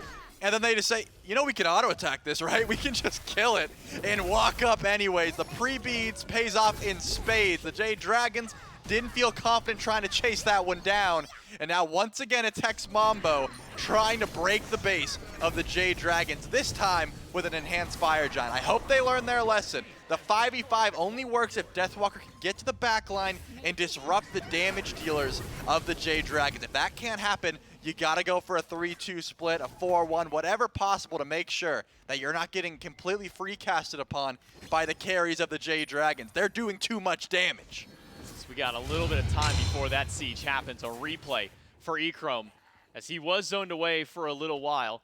Then you get to see PBM, he'll walk over, drop the wall down, and then just intelligent play, as you say, recognizing, oh hey, we can just break that. Gets eaten by the first stun, pops it, and just casually walks in, throws out his 2, and steals it away. And now it's Hex Mambo pushing up the left Phoenix once more. Yeah, and it looks like they have learned from their mistakes. You got Dzoni and Deathwalker in the mid lane doing the 3-2 split. Scream is going to play mediator, go between both of these sides, waiting for someone to step up. Phantom Shell's available, and Rottwen should be able to tank this one up just fine. Already, that left side bird's getting a little bit weak, but Hex Mambo, they're a little nervous. They're up against the Jade Dragons, and they're in a winning situation. This is no easy feat for any team to take down Jade Dragons. They have been on a hot streak ever since Scream joined this squad. Can Hex Mambo, the SCC representative, be the first team to find a win on the Jade Dragons in 3 now weeks of play? Starting in second week of Masters, it started all back in week 8 of the SPL's regular season. Hex Mambo are one good team fight away from breaking that record. Yeah, Deathwalker realizes, hey, I can just solo this Phoenix because it's enhanced Fire Giant. Tries to take fineokay all the way over to the right side of the map. Definitely a smart call. Now you're in a 3-1-1 situation. You got to win your 1v1s. Who's winning between Dzoni and Scream? Probably should be that Nemesis with enhanced Fire Giant. Rottwen gets walled in, and Zyrhoes is in some trouble. Echrome almost gone. The revive is good, and that saves the relics for Echrome, making sure he can hold on to him for the next fight. But that fight's not going to be much longer, Trelly. It's a minute 15 seconds, less than that, for the Fire Giant power play. And Hex Mambo have gotten half the HP of a Phoenix, a quarter of another one. Now it's time for the regrouping by Hex Mambo. Aegis down by Echrome off a missed shot by PandaCat. There it is. But there's the first bird finally taken as 2 of Hex Mambo grouped to the right. Yeah, now it's time for the Jade Dragons to get aggressive on this left side of the map, or they could be in some trouble. Once again, Echrome tanking it up. The Phoenix doesn't go down, and actually 1 HP Scream should be able to finish that kill. Scream gets it. Rottwen on his last legs, doesn't have the revive for himself. Pegon takes him down, but 2 more. The same 2 who took out the right bird have taken away the middle one. It lives barely. Left bird might Minion go wave down. Pushing into the left Phoenix now. It'll be a close battle, but No, it it's seems that gone. the Phoenix will not win this time around. Jade Dragons, 3 Phoenixes down, but it's a 3v5 for another 50 seconds. And now look at Hex Mambo. They're not going to defend their base. It's fineokay versus 3. He's got 3 fire minion waves that are shooting to be coming down. And it looks like Hex Mambo are trying to go for the end call here. If they don't end here, Jade Dragons can win. The ultimate base race, the Dragons don't want to take that one on even or on uneven ground, so they'll send 2 members back to help out fineokay, while the other 2 are pushing up the Phoenix. Hex Mambo was so close to taking down the Dragons. They were so close to holding this one out, but PandaCat and Scream with fineokay in tow have to go through. But now it's Dzoni on the defense here in a 3v1 of his own. Deathwalker has finally made his way back in, but the Jade Dragons, they hold down. Sure, they lose their Phoenixes. Sure, they lose the fight. They're not gonna get the Body fight blocks! though. There's no way. A respawn by Echrome. It still lives. Can the minions do it? No, they cannot. Hex Mambo Echrome flies hold in. out. And now Echrome's chasing down the 1v1 versus Pegon. Pegon has to stay alive here. And it looks like Echrome will lose that trade. Pegon puts him in the dirt. It's Pegon and oh my goodness, PBM and Pegon up against the world. I was gonna say, is PBM going for the back door now? It's only 1 Phoenix. The benefit of Hex Mambo now, they've got 3 Phoenixes down. They have to worry about 1 wave of fire minions, but they also have to worry about any wards. When is fineokay's teleport gonna be up? Are you going to go for the end call right here? 3v2. It looks like that's what they want. 3v2. Fire minion waves. Hex Mambo nearly lost the game. Can they turn it back around once again in the ultimate base race between teams? Rottwen and Deathwalker on the Titan. PBM cannot hold Dzoni back. Pegon finds the ult onto Dzoni. The Titan, quarter HP. Pegon and PBM Huge! don't have the damage just yet, but Dzoni is down. That's the primary damage dealer. Do Fire Deathwalker minions. and Rottwen have enough to take it out? With the They help do. of the minions, Hex Mambo have ended the Jade Dragons winning streak and take game number 1 of the set. Are you kidding me? How many base races did we just witness? Deathwalker with the AoE. Give us those comms. I'm about to pass out. My head is dizzy. But Hex Mambo have done the impossible. They have taken on, that's only game 1, by the way. Don't remind me. Just taking a loss off of Jade Dragons worth this much hype and this much craziness.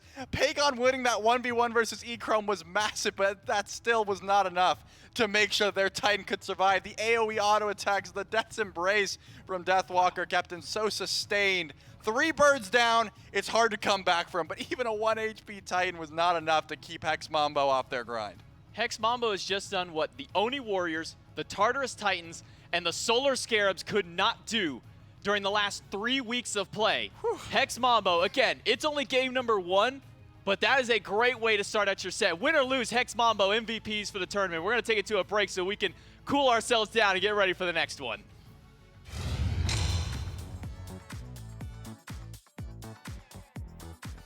Hey, wait, what did it win? You win the respect. You're telling me an alien wore this? Perfect. Okay. Okay, that was a good cut. Messaging him to mute. The best graphics you really need, Ultra, of course, and I can probably watch a stream on the side. Content's gonna look good. Pretty good, pretty good.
What a wild ride for game number 1. The win streak that the Dragons have set themselves up is finally ended here by Hex Mambo.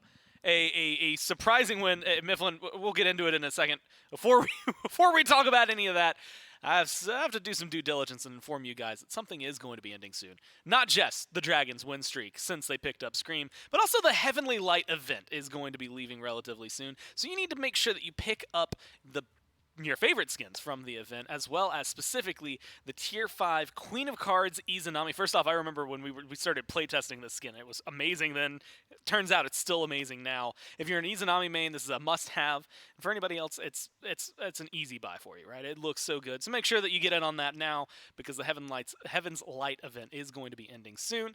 And again, speaking of ending soon, or just recently ended, Dragons just lost their first game since they picked up Scream, Mifflin! And it was to an SCC team. No SBL team could do it. Look, man, hold on. Let me take off my sunglasses for this one. I got to put some respect on Hex Mambo. This team is so absolutely phenomenal to watch. These guys deserve literally every bit of credit that you can give to them, because the discourse around them has been disrespectful. I think that we can quantifiably say that now. Yeah, maybe Hex Mambo might not be able to line up against the SPL. That's what everybody looks like now, having seen what they were capable of doing up against the Jade Dragons. What an absolutely wild end to that match. Hex Mambo, sure, they haven't won out on the set just yet, but I think they have won out in the court of public opinion. These guys are absolutely dominating, and even if they don't win out on this set, you cannot make an argument against them as the greatest entertainers in SMITE's history. These matches against the Solar Scarabs, stole the Fire and now Giant the with Jade an auto! Dragons, it's just a treat to watch, man. I feel like they are forcing situations that we have not seen in SMITE in an incredibly long time. One of the dullest things an esport can be is predictable, and Hex Mambo is anything but. These guys are absolutely phenomenal. Calculated chaos, I think, is the only way you can describe their play style, man. It is just an absolute treat. And I want to watch more, because they talk the talk, and they are simultaneously walking the walk. You can't ask for anything else from this team, man. Keep doing it. More, please. That's all I can say. Just such a ridiculous end of the game, man. To the point where the first aggression onto the Titan, so Hex Mambo get all 3 Phoenixes. The left side Phoenixes got by minions, of all things. They weren't able to continue or secure it for themselves. And then they decide to go into the Titan room. And when they started to die there, when Deathwalker has to run away, that feels, in that moment to me, like a surefire throw. Just a little bit too much. And the defense they put on Mifflin, insane to me. 5-1 and 5 there for Johnny. 0-6 and 4. Look, it doesn't look pretty for Rottwen, but it doesn't matter, because it's the saves, the reses that happen throughout that game for the Khepri is amazing. 40,500. I'm going to give him the extra point there for Zyrhoes on the Baba Yaga. Look, you're talking late game. You're going 40 minutes. You know you're going to be hitting hard. You get Echrome there hitting just as much. Well, about 10,000 less damage, but still able to steal. I don't know if you heard, stole a Fire Giant with an auto attack. It blows my mind, well, what we're seeing here. Now it's time for them to do it again. Now, that's always the hard part. Like, again, trying to get it in 2. You thinking in 2? Well, I don't know if I'm thinking in 2. I'm saying they got it. They won. I think that if they want it in 2. I don't know. I mean, you know, on Sunday, they lost 1 against the Scarabs. I don't know if you let the Dragons win this game, that game 3 is a turnaround point for you. I think the Dragons ride that momentum pretty hard. So you're thinking they need it in 2? I'm almost thinking they need it in 2. I could get behind that. The Jade Dragons are a team that play with momentum, but having listened into a little bit of the comms throughout that match, Hex Mambo's mental fortitude and communication path lines are immaculate. These guys keep their heads cool. They'll pop off when need be. But look no further than the communication moment during the Scarab set, where Deathwalker is absolutely memeing an SPL squad. What's Zyrhoes doing the entire time? Man, I should have improved on this. This relic usage wasn't perfect. I think if I positioned a little bit better. These guys are constantly striving to improve and adjust issues and adjust to things in the match on the fly, and they execute on it and adapt so quickly That it is absolutely wild. Yeah. If I could record that entire match and put out that audio, it would be a masterclass on how to get into competitive gaming as a whole, how to get into competitive anything, how to work in a team environment. We should put that in corporate business 101 courses so you understand how to interact with your coworkers, because these guys are absolute hitmen when it comes to the match. They are here for one thing and one thing only. It's to win. And so far, they're making a pretty good show of it against a rejuvenated Jade Dragons that have been on a massive win streak recently. It's hard to talk about anything than the hype, but Hex Mambo bring the hype, so I'm going to talk about that. It's look, you said it when they beat the Scarabs. You even at the end of that, you were like, look, this is where I'm supposed to break this down. Nah, forget about that. It is just Couldn't energy. care less, man. That's not Smite stuff. We're talking esports We're now. talking esports now. And you know what? It's true here. Picks and bans for game number 2 for those of you who are tuning in and need a reason to look back at your screen. Up 1-0 for Hex Mambo. They'll be the first pick team once again. Same bans as last time, King Arthur, Lancelot, and Eset. And they first pick the Khepri for the second time. Other side, they changed the order, but it's still the same 3. Tyr, Loki, Heimdall, all targeted bans towards individual members of the Mambo. The Dragons now looking for their top 2. Achilles locked in, similar to what it was just a little bit ago, but Scream now hovering the Nemesis and locking it in to take that one away from Johnny. Now with Nemesis taken away from Johnny, in the last 6 games, he's played Loki, Nemesis, Hunbots, and Chalk.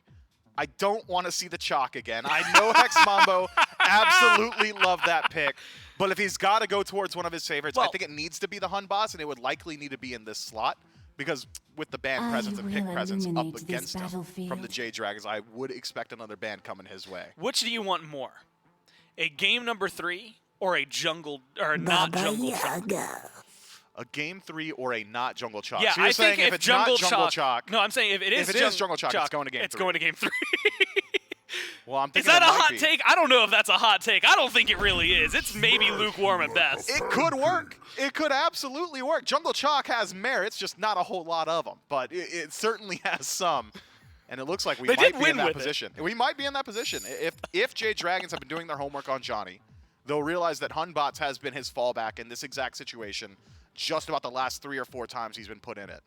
Could be that we see the Jade Dragons decide to ban that one out, and it would force Johnny's hand towards that Chalk. Instead, take away Echrome's pick, the Chernobog, which was mightily impressive insofar as Fire Giant Steel, of course, but I really liked how he played around the Phoenix Siege, just going in, peppering his damage, utilizing his dash as just another Aegis, essentially. Made it very difficult for the Jade Dragons to stop that bleed, which is why we saw that spearhead engagement. Yeah. They were saying, hey, man, our Phoenix is dying quickly, and we're losing Phoenixes elsewhere. We got to stop it here. And now, with Chernobog taken off the table, that opportunity is lost out on a bit. And Ratatasker as the secondary ban. So both Chalk and Hunbots still available. If we want to dip into Johnny's SPL pedigree, he's gone towards things like the Apollo and the Thor as well. So certainly still some god picks out there that Johnny is very capable of playing, but maybe not so much that he's been playing And so legally recently. is allowed to lock those things in. That's right. You did say Apollo and Chalk for the Dragons jungler. of the rivers, And he is allowed to do obey so. my call. Here's going to be an interesting, and you know what? I want to touch on this first. 13% win rate here for the Huang this event. And that is just here at Masters right now. For those of you, someone actually just asked on Twitter not too long ago. SCC, it was hovering around like 44%. I think they had a lot less time with him because of his release into competitive play and the end of their phase. It was like a 30% win rate, I believe, for SPL. So Huang, despite how strong he feels like as an individual pick, has not won a ton of those games. Hex Mambo, though, at this point, are going to have to shift, right? Khepri, Amaterasu, Baba Yaga, 3 parts of the same 5 they just ran, and ran well. Nemesis is on the other side already, and Chernobog, as you highlighted, got banned there. And Cupid Discordia already gone, so they're going to have to get a different hunter and a different jungle. And we've already kind of speculated a little bit here. And so I'll ask you instead about nothing speculative, and instead, well, you know what? Screw that. Let's talk about the Mercury, man. It got locked in. How you feeling about it? Wow, that is hyper carry Johnny at his finest. This is the main reason, the main proponent of a couple of the Valkyries wins when Johnny was on that squad was this Mercury lock-in. Besides that, it was the Loki, and those are about the only 2 that he was seeing success on. Has a good deal of late game pressure, obviously. If you decide to move down that crit tree, Mercury can crit for upwards of 14 to 1500 damage, will remove enemies with extreme prejudice if he's allowed that kind of space. And I think he might be with this Khepri on the rest of this draft. Go with the Sonic Boom, have the Scarab's Blessing to make sure that once you do remove somebody, you're not getting removed yourself. I think that Mercury is a volatile pick, to be sure, and one that can either feast or famine. But it does fit the pacing of this Mambo's team. Yeah. Let's get to late game, and once we're there, we'll beat them out. That's exactly what this composition screams to me. Jade Dragons, they're just doing Jade Dragons, not too much adaptations from them. In game one, and I even said this to you because I said that was a wild end for a game. I think I decided not to eat the fine, by the way. Yeah, because 3 or 4 that is panic not ends attempted. That is not the direct quote of what I said to you. But the end of that game, wild compared to the fact that it had 4 kills total at 17 minutes in, right? Like, I mean, that is insane contrast to what it kind of led you to believe. But to me, that means that I'm looking at this Dragons draft and I'm not expecting anything early. In fact, I'm even just looking at it in general, I'm not expecting anything early.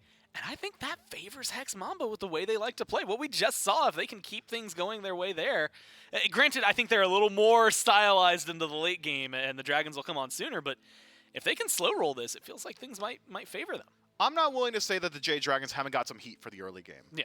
Huang levels 3 through 9 is just stifling the poke potential, the early solo potential, or even 2v2 potential with that root with Cultivate Dao. It is deceptively hard to deal with. Achilles, of course, always going to be very good for your jungler to head over there. Executes means that you're always under threat of dying in that lane. So the Jade Dragons have got pressure avenues to play through. Ymir as well, very, very good at that portion of the match.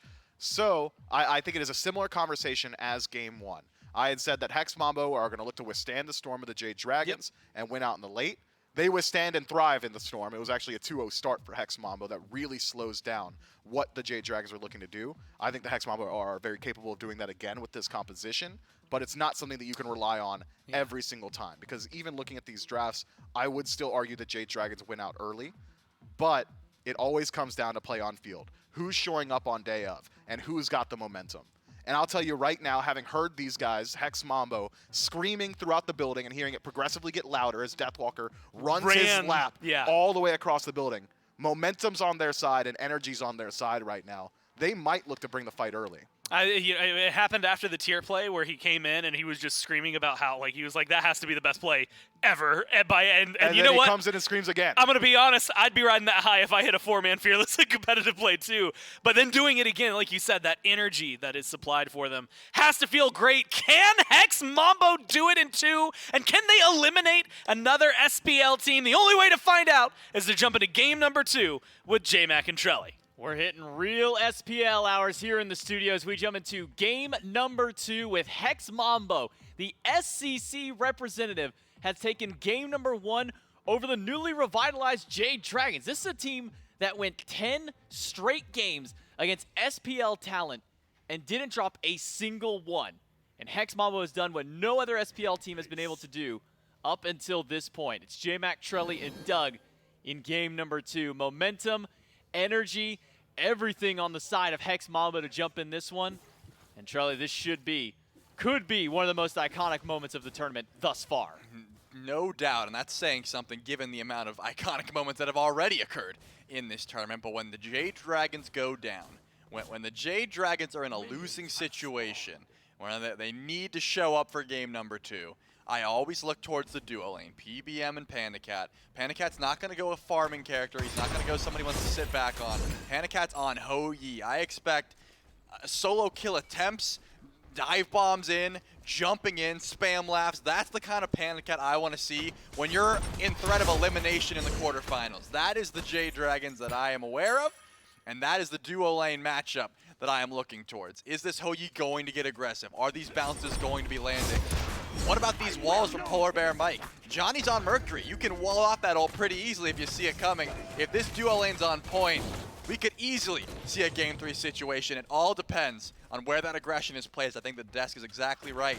The Hex Mambo would love to sit back, but the momentum's in their favor. They're riding that high, and I wouldn't be surprised if we see some jumps in from Echrome as well.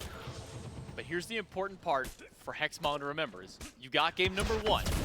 It took them a while, and it wasn't easy to get that first one. We saw 4, I believe, attempted base fights during that. 3, I believe it was actually technically 3, where Hex Mambo tried for dragons, failed, had to go back, defend their own successfully, and then go back up one more time to take the Jade Dragons Titan at the end. So it's not something that just came easily to them. It took a long 40 minutes of gameplay to get to that point. They've got to just remember, yes, they've got the momentum, they've got the energy. Zyrhoes doesn't have beads. That's one thing he doesn't got right now. Beads. Not anymore, at least. Those are down for 3 minutes. But they've at least just got to remember that they are back to level 1s, level 2s. They're not the unkillable 1,000 damage plus dealing carries that they were last game. Yeah, I was really surprised to see Dzoni go towards this Mercury. It's such a high execute pick. You know, something that you have to be landing all of your abilities on. Like, if you miss your Sonic Boom, sure, as long as you're landing the crits, you're doing damage, but you have to be so precise with when you're dashing in, when you're going for kills, that sort of thing. And Mercury's not the easiest pick to make that happen. I already highlighted it. Ymir is a pick that you love in a Mercury. If you don't have beads going into the backline, you're not getting in and getting out, right? You're probably staying there. So, again, a lot of pressure on PBM to make sure that Dzoni can't have the pop-off performance that he had in game number 1. I think Pegon, the picture of consistency for this team, even when he's falling, he's doing his job, he's getting his damage off. And I think on the Huang has a ton of safety in that regard. Should be able to sit just fine. I think a lot of pressure also is on Screammmmm though. Wasn't able to get active in early on that Tsukuyomi. You know, still did good damage towards the late game. We saw whenever Zyrhoes went in, the Aegis got popped, that Piercing Moonlight was getting charged, and Screammmmm was going to the backline. Now on Nemesis, you're a little safer in that regard. You can go in, go out, you can ult the tanks, you can ult the carries, whatever you want to do. Just got to get started here early because, you know, Hex Mambo are in their element in that late game. They've got a Mercury. They should be able to just one-shot these targets with the Ullr combo as PandaCat was doing last game. You know, it's all about where you're looking to get aggressive, where you're finding that pressure. For now, no further pressure by the Dragons in mid, despite Zyrhoes' beads being down for another minute. But level 5's been hit by Pegon. Scream should be close behind. One good dueling Dragons, while it won't do a lot of damage early, could be some good displacement against Zyrhoes if he gets caught off guard. For now, the Jade Dragons just going to keep their passive farm game up. Last time in solo lane, fineokay was able to get at least a decent lead over Deathwalker. Found plenty of totem Aku's, got lots of experience and gold for his team. We'll see if he can step up again in game number 2 to be that pillar, to be that front line that the Jade Dragons need. Yeah, I think, you know, up until like level 9, fineokay owned that lane. And then once Deathwalker got Berserker Shield and Golden Blade, it was like, when did I get 2 levels down? When did that pressure come through? Zyrhoes will be able to blast off their Scream. Didn't think there was any more reason to chase it down. Home sweet home could have been forced because those beads were up in about 10 more seconds. Zyrhoes is just trying to get online, trying to get the build, trying to get those stacks for Charons going, Warlocks, that sort of thing. Whereas Pegon is also trying to get some stacks, but isn't quite onto the Warlock sash just yet. Still only tier 1, hasn't went back to base just yet. Just trying to get some pressure onto Zyrhoes on this Baba Yaga, as we would expect from a Huang. Looks like PBM is actually mirroring Scream's pathing at the moment, heading over towards that speed buff, the back camps, that sort of thing. But there's no blue buff invade. This is just sapping farm from Scream at the moment, putting the jungle just a little bit behind it, just absorbing a little bit of these back camps. Probably because PBM wants to get aggressive. He wants some items online too. He wants to make his stake on the battleground with this Ymir pick, and I think he's got the ability to do so. Benevolence, Mail of Renewal, Meditation, the heal build. And the heals are going to need to be for Deathwalker, executed by fineokay. First blood to the Jade Dragons off the rotation from Scream. And this is the style of play the Jade Dragons were more known for. This is the style of play that won them 10 games straight. Yep, they know that Deathwalker dashed in, has a bit of CC immunity, but not enough to really get away from Fatal Strike from fineokay. That's first blood over the solo laner, and the no teleport will mean that Deathwalker's going to miss a little bit of farm on the way towards that lane. But besides that, just looking at the farm game of this Achilles, what will fineokay do with that lead? Will he look for more kill opportunities? Will he rotate out and help the team with those objectives as Deathwalker did last game on this Amaterasu? Only time will tell, and it looks like PBM and fineokay trying to find out Dzoni at those back camps. But they just missed him. They just missed the loop around. Unfortunate. Dzoni just walked right past it. I'm going to mid. See you guys. Well, fineokay trying to go for That blue buff invade. It's not there for the time being, though. So nothing for him and Mike to steal away from Deathwalker. But now what will the Dragons do with this first blood? fineokay able to get that kill. Gives him a little bit of assistance in that lane. 'Cause as you mentioned last game, started out really well for him.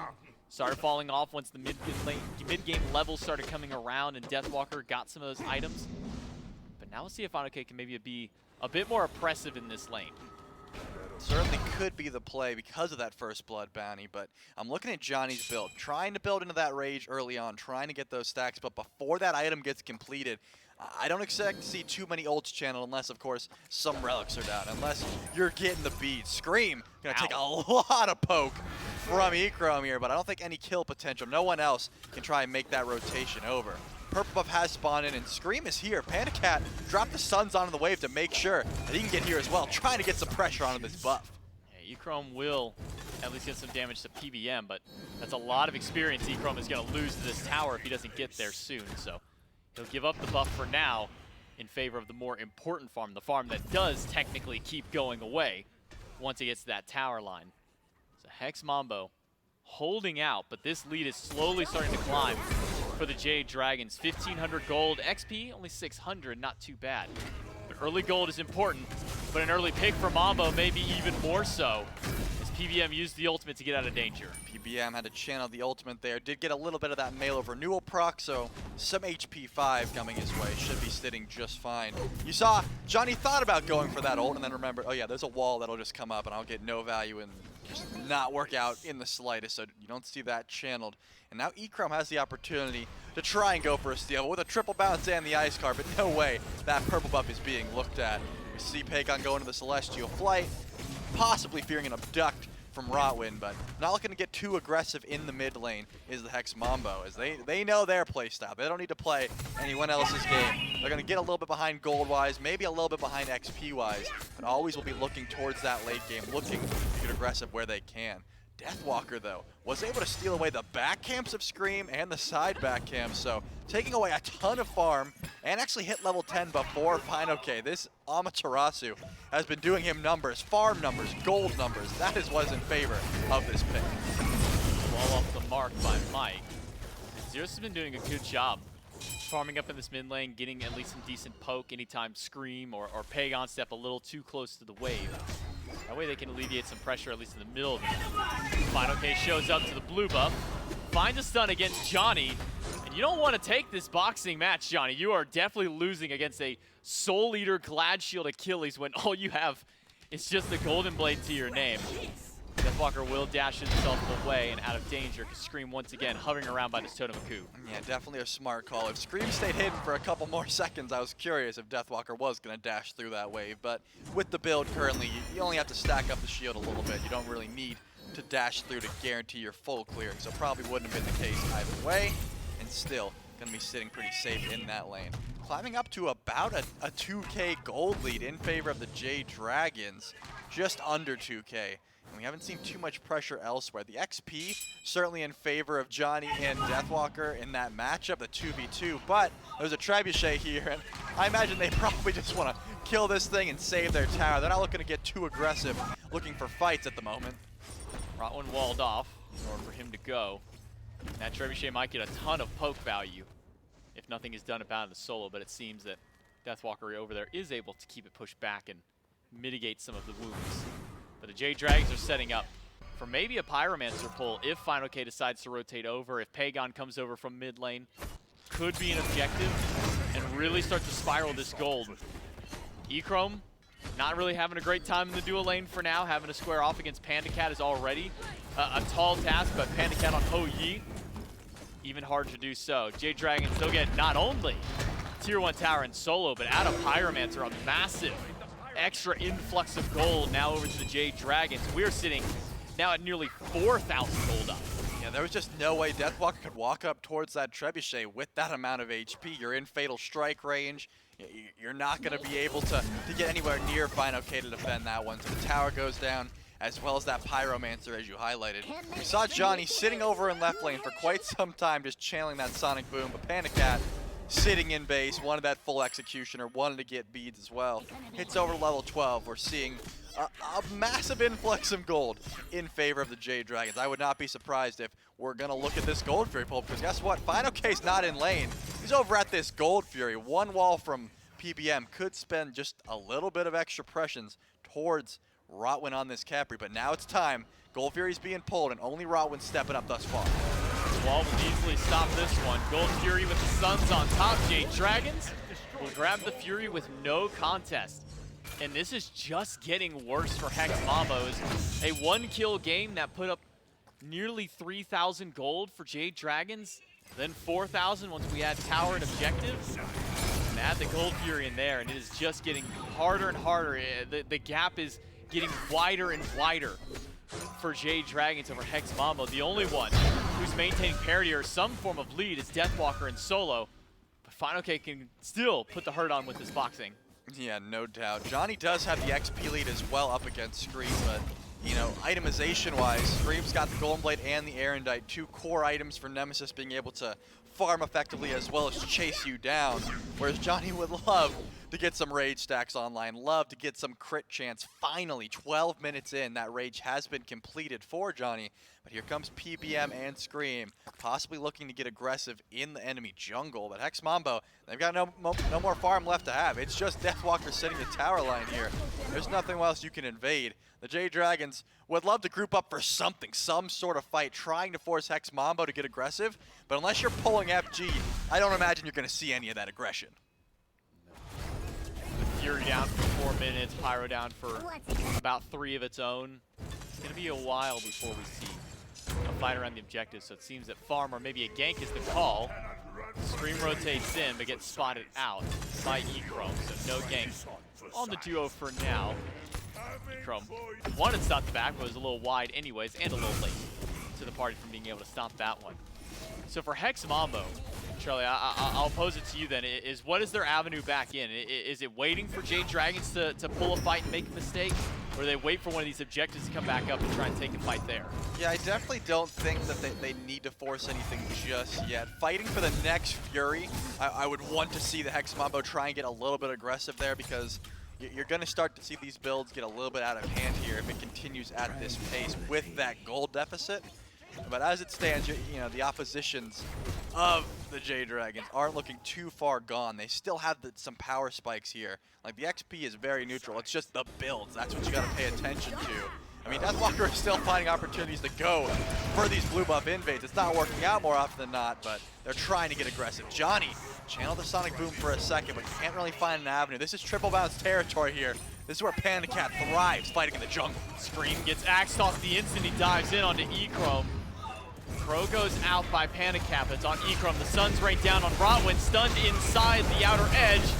And the dueling dragons will deal a lot of extra damage to Rottwen. That should TKO this Khepri from the fight. Zyrhoes no beats. Scream dive in, PandaCat right behind. And fineokay blinking to the backline, but cannot close the distance in time.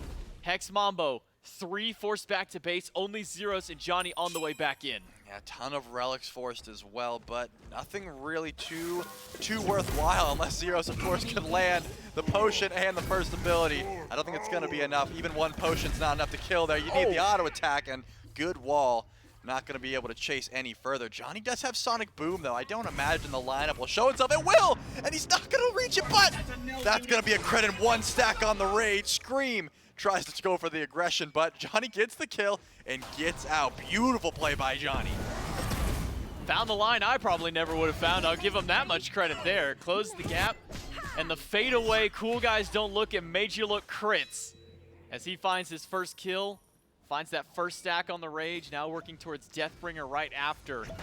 And that's a great pick for Hex Mambo. It doesn't really do much to the gold lead, maybe shorts it up about 400 or 500 gold.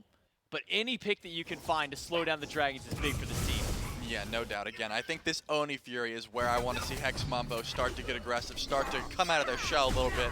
If Deathwalker makes that rotation in at that Oni Fury, I think he could certainly make some waves. A level 17 Amaterasu is nothing to scoff at. Of course, PandaCat's up to 16, close, but it's not quite the same impact. PandaCat made the rotation over, so Pyromancer will be looked at. Deathwalker's close, but not going to be able to try and steal that one away, and immediately Panda's channeling that back. Doesn't want to give Echrome any sort of pressure over in that duo lane. Doesn't want to allow any free farm. Trying to run back as quickly as possible. Once this Oni Fury spawns in, yeah, Hex Mambo's going to need some vision because the Jade Dragons have been on point, making sure to grab the Oracles, been on point, making sure that whenever these objectives spawn in, they are on top of them, ready to pull, ready to confirm. And not only that, fineokay has also been here consistently on that left side of the map. Now he'll farm up over on the right side, and it's Deathwalker making the rotation towards Oni Fury. Wall drops by PBM to zone out Rottwen, but Deathwalker wants the fight. Rottwen goes in, doesn't find the pull, doesn't find the roots, and instead will find damage from PandaCat. But that's the call for now.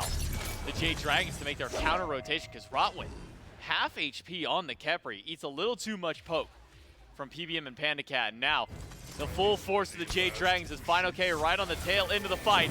Ultimate onto a 1, but Zyrhoes can blast off right over the wall. The dueling Dragons don't catch Echrome.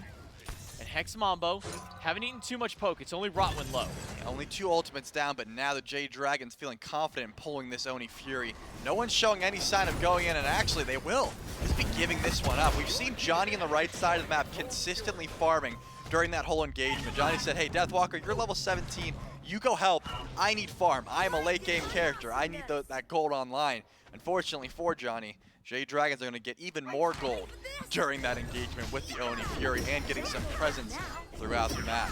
2 levels, though, in favor of the Mercury during that engagement, but, you know, you're 3 levels up on Scream. That's your shining ray of hope there. You know, you spend so much time in right lane, you should be getting a little bit of a level lead. You should be getting a little bit of XP. Still, though, the Jade Dragons as a unit, their gold is looking solid. Their builds are looking solid. I wouldn't be surprised if we see some more aggression just grouping up from the Dragons because Pyromancer is going to be down for quite some time. Where else are they going to fight? Where else are they going to force Hex Mambo to step up to them? Hex Mambo can just do what they did last time when both these objectives were down for 3-4 minutes, which was Nothing. sit back and do nothing. Wait for the Jade Dragons to walk up and try and start a fight like they are now. fineokay and PandaCat spot out Rottwen in the jungle. No shot. The Jade Dragons will force a fight one way or the other. It's going to be on a Deathwalker. Cannot get past that wall. Has to dazzling offensive to get himself out. Quarter HP. Teleport back up. Dueling Dragons used onto Rottwen. And that's 3 ults now from the Jade Dragons to try and find a pick onto anybody, but it's only been 1 returned by Hex Mambo. This is real early to try and go for a Fire Giant bait. I think Hex Mambo recognized that. If they do go for the pull, which the Jade Dragons are going for now, not only is it going to take a while to go for that pull, they're going to take a lot of damage in the process. Deathwalker's back, full HP, and Zyrhoes is already trying to dish out some poke. Rottwen, I don't know if you can stand up this far. Pegon's flight is down in the back line. PBM is also low. Rottwen does have the revive, doesn't get executed because he gets it off right before the execute threshold comes in. And the Fire Giant has been leashed. Tier 1 tower in mid goes to Deathwalker and Johnny as Hex Mambo are able to hold off the Jade Dragons, but Charlie, it feels like that just comes off the back of Jade Dragons used so much in the prior fight and came up empty-handed. Yeah, and this is definitely going in favor of Mambo now. They got the tier 1 in mid. They send down Trebuchet and left. They get that. While Johnny has been consistently farming. Deathwalker groups up, gives him some movement speed, says, come on, man.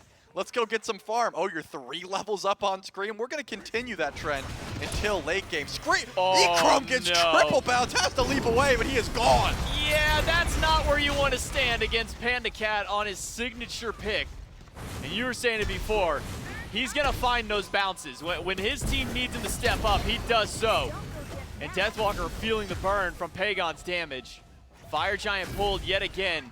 1 man down for Hex Mambo. He was the one who stole the Fire Giant last time. And the Jade Dragons have not given up fire. Deathwalker stunned out, walled off, and nowhere to go, but the Fire Giant leashed yet again. Yeah, they aren't going to be able to pull this one. PBM has been holding on to that wall for the Sonic Boom specifically, waiting to see if Johnny's going to go to the back line. Since there's no ult, no real reason to go in, as the Trebuchet is consistently just wailing away on that left side tower, and Johnny's consistently invading these camps, trying to fast track to level 20. That's been the game plan since the start, and I think if Echrome doesn't walk up and get triple bounce there, Hex Mambo would say, yeah, this game's been going exactly how we wanted. This could be a tier 2 tower, but it looks like PandaCat and PBM on the way to make sure that it gets defended, and that trebuchet should be largely dealt with. Pyromancer has spawned back in. This is time for Hex Mambo to actually get aggressive. Level 20 has been hit. Not before 20 minutes this time, 21 minutes in, and it's by Dzoni. Deathwalker, I imagine, not too far off as well, while the tier 1 and right is getting grabbed. If the fighting has been going to the Jade Dragons, the farm game and map play certainly in favor of Hex Mambo. Look at the XP, 3,000 in favor. Yeah, and 2,000 gold. Down. And it has just been a non-stop climb up. And if you look at that graph again for the gold by Jade Dragons, it is even with little spikes that keep going back slightly, you know, a Gold Fury, a Pyromancer. It has just been this slow incline up for Hex Mambo. And here's a little burst of an incline back up with that Pyromancer. Hex Mambo, from the claws of being 4,000 gold down within, what was it, like 12 minutes, if even that at that point. Yeah, you see down there, 11 minutes on the map, look straight down. That is the lowest the gold has gotten, and it's been an uphill climb now for Hex Mambo ever since that point. And now I want to see Dzoni looking to get aggressive. I mean, he hit that point. This is level 20. Mercury has arrived. Where are you going to find those fights? Where are you going to send these sonic booms and look to get aggressive?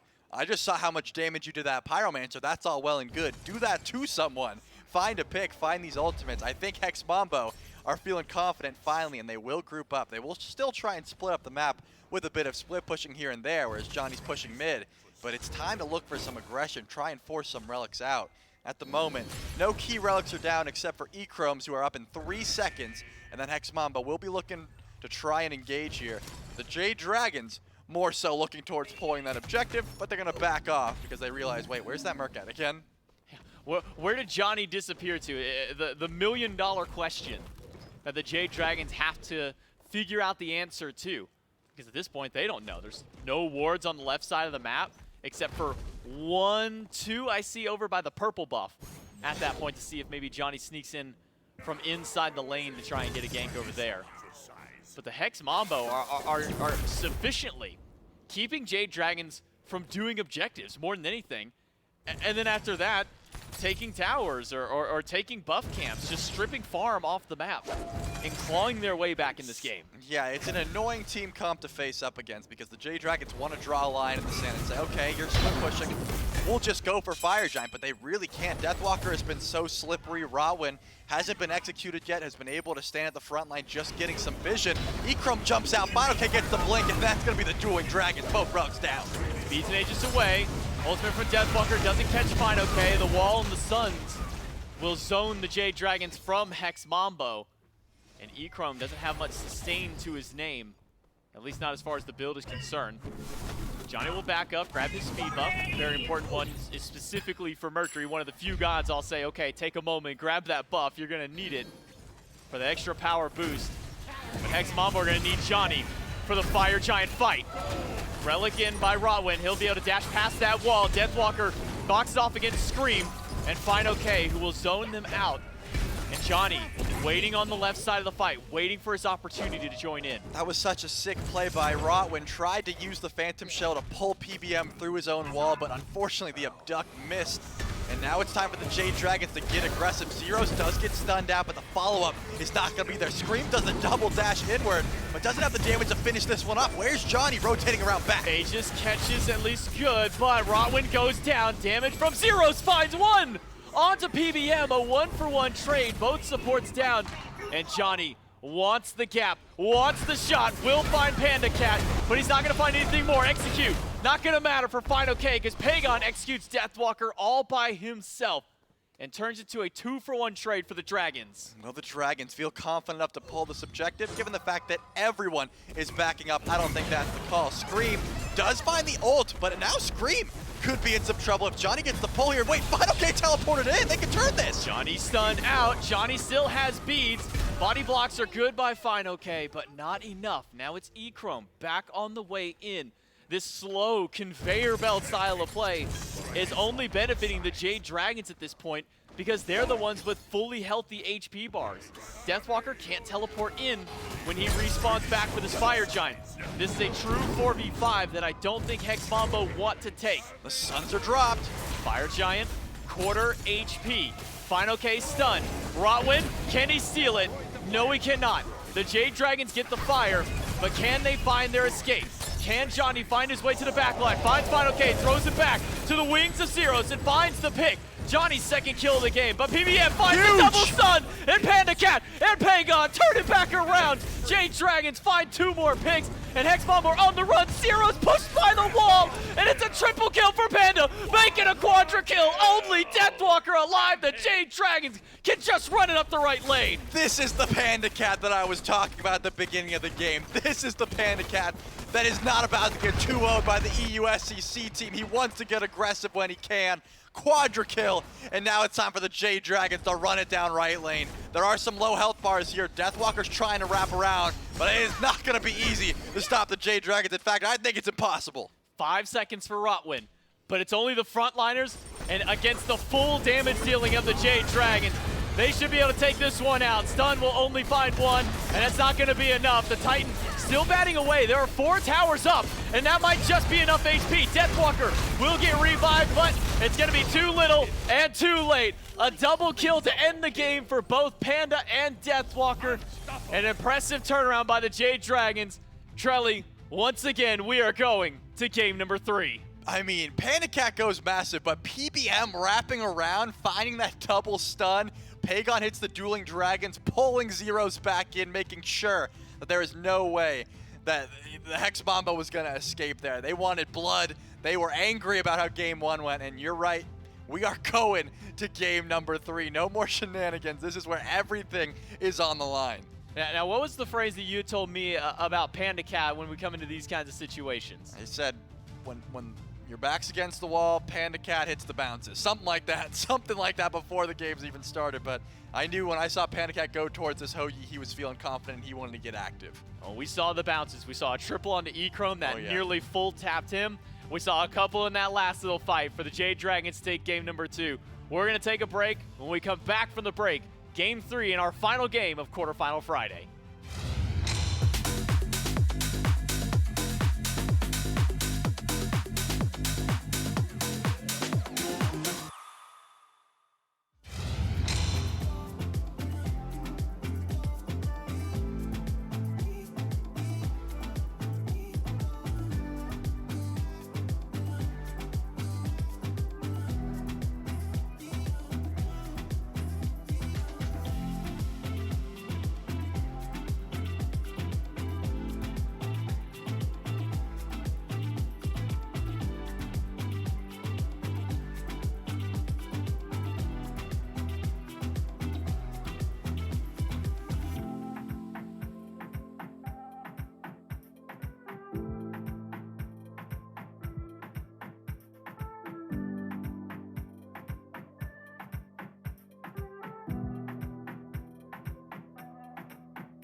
Well, the Jade Dragons take game number 2 here and tie things up with the Mambo. Though Mifflin, still not an easy run for them to make it there. A very slow start, but a couple of kills start going their way, and eventually the gold lead is what kind of leads them to a lot of success. That and maybe a teensy bit, like a quadra kill from PandaCat or something towards the very end there, maybe helps in the game. Yeah, maybe that was like cool or whatever. Yeah, like, maybe super he's like hype. good at SMITE or something. I don't know.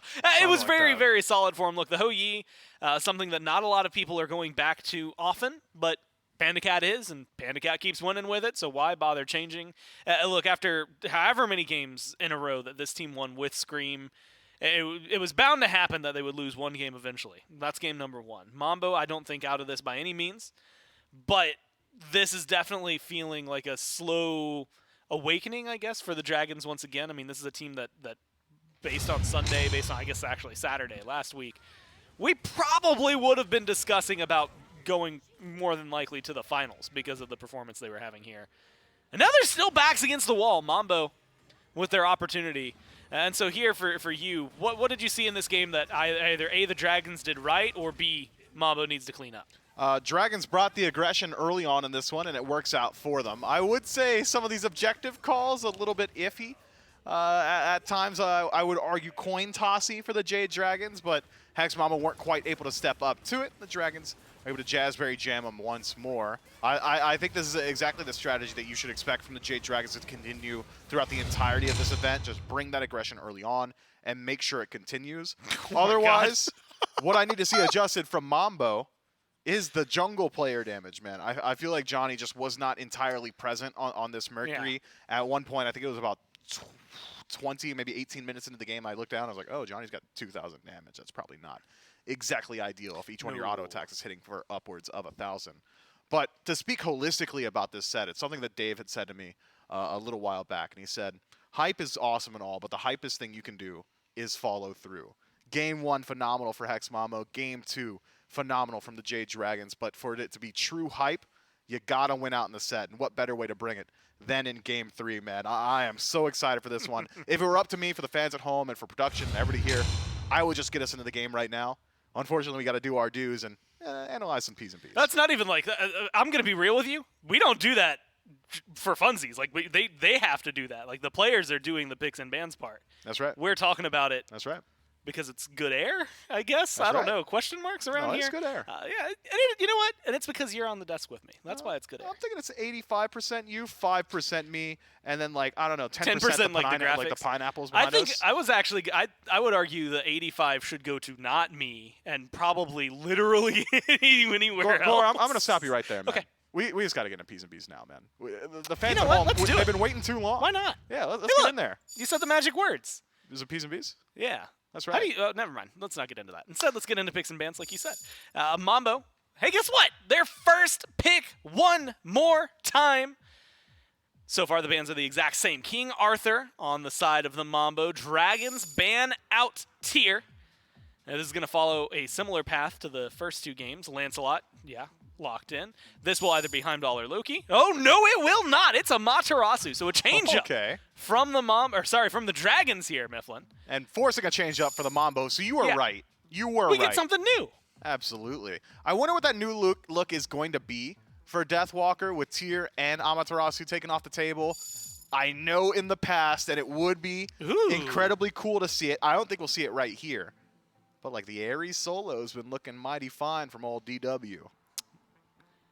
maybe if it comes out, it's not a first pick. If Ares is locked in for Mambo, it's going to be like 4th pick, and it is almost assuredly going solo lane. Yeah, it's going to be fun. We're going to have to wait a little bit to get there. Other bans that change it up. So if you're keeping up here, Loki and Heimdall and Tyr were the 3 bans for the Dragons, games 1 and 2. Tyr stays the same in game 3. Deathwalker, admittedly, kind of nuts on the pick. Wait, do we get they the don't let it Jokey? through. So we got rid of the Ama. We got rid of the Nemesis. We got the Heimdall for Echrome, which for anyone who has been watching the EUSCC, it is not uncommon to see Mambo first pick, Heimdall immediately under that name. Echrome, one of the strongest Heimdall players, I'll give him the credit, in the world. Good chance to prove that right here, right now. Bullied Stu on this pick. We'll see what Like, they really are bullied able to Stu on this do. pick. I mean, it was one that, like, for a while, I think it was even last year, when it was like, why do they keep banning Heimdall against this team in EUSCC? And then Echrome messaged me, and this is like the beginning of Season 8, and he goes, yeah, man, I'm just like really good at Heimdall. I'm like, and like when you read That's that and like you confidence. don't know who it is, or like you know very little about them, you're like, okay, yeah, sure, dude, we'll see. And then I saw him play Heimdall, and I went, oh, okay, you're a win condition on this. We'll see how well it can do. You mentioned bullying Stu. It's going up against the Cupid and the Pele here. A change up from the Dragons. Yeah, Pele, not exactly a massive change for the Jade Dragons. Change up in the set, but not for methodology. Scream's going towards this pick pretty consistently. Just really fits his style of getting active and staying active, especially if he decides to itemize towards that Soul Eater. Can almost become a pseudo off tank with sustain healing. So I like this pick a lot for the Jade Dragons. Very aggressive hunter as well. Cupid has got pretty decent matchup into the majority of lanes. I would argue Heimdall not exactly susceptible to the 1v1 here. You've got multiple ways to deal with the aggression. Cupid dashes at you, Gallarhorn knock him away, drops Fields of Love. You've got the ultimate, the CC immune dash through the realms from Heimdall. So still incredibly safe, the safest hunter in the game, but certainly has the potential to turn around that laning phase if he does establish a lead for himself.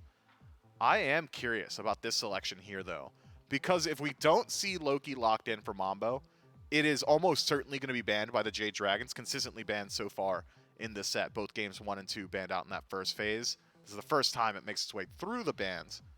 But it isn't exactly a pick that Johnny gets hyper active on. He likes to go towards that double stack, takes a little while to come online. Elegant Late game, and very hard to deal with him dangerous. if you're playing any sort of standard mage. So if it is Loki locked in, Makes them mayhem. Pegon would probably suffer for it, but instead, Yamoja and Discordia, taking away one of Pegon's go-to picks and a pick that Zyrhoes has played a whole lot throughout his entire career, one that he is very historied on.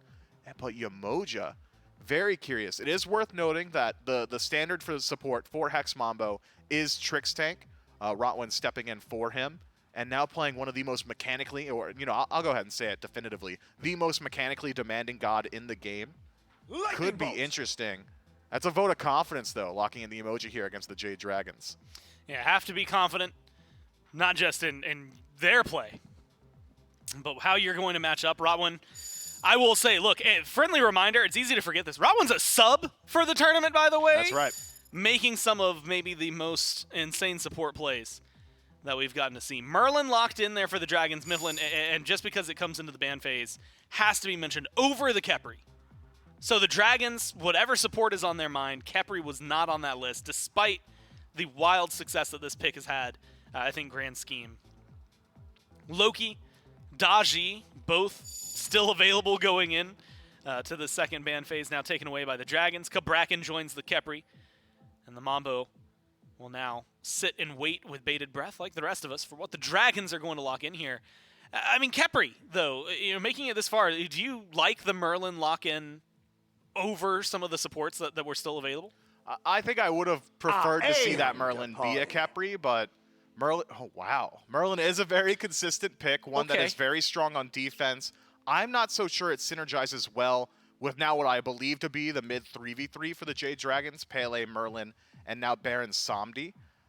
Generally, you want immediate follow-up from that blink knock-up from Pele. Merlin and Ice Dance, sure, a little bit of that follow-up, but not exactly that burst potential that you could deal with somebody before they're able to touch the ground again. With Baron Samdi, you've got a good deal of team-wide sustain in team fight, but your linear initiation isn't exactly there. The ultimate, of course, single target for the most part, once you connect that stun. does make it a very hard to execute on draft for the Jade Dragons from an even state.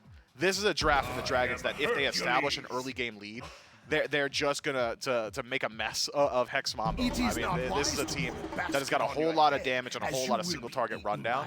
But if we go to like 20 minutes, it's even or even about a 2,000 gold deficit favoring the Jade Dragons. I really do like this Mambo draft into what the Dragons have built for themselves. But the Jade Dragons are no stranger to playing in that early game. So this is what I was curious about. So, you know, you mentioned it, Baron very often goes towards Mike if he plays in support. fineokay has played it solo. With the Rat Hover, feels like it is support almost for sure. If it gets locked in, then that's going to be solid. Oh, I'm thinking it's support no matter what. Other side, that's a squishy composition, right? I mean, that is a comp that admittedly over time will have some tankiness, but like first couple of minutes, well, very aggressive, very susceptible to death. Yeah, I think it depends on itemization from Deathwalker. Assuming that is Hercules solo, and I think that's a fair assumption to make. I couldn't really imagine who else I'd prefer to see in that lane. Deathwalker has shown a propensity to go towards the movement speed style of build. We saw it from the tier. Hercules has got his own variation of that with Shield of Regrowth.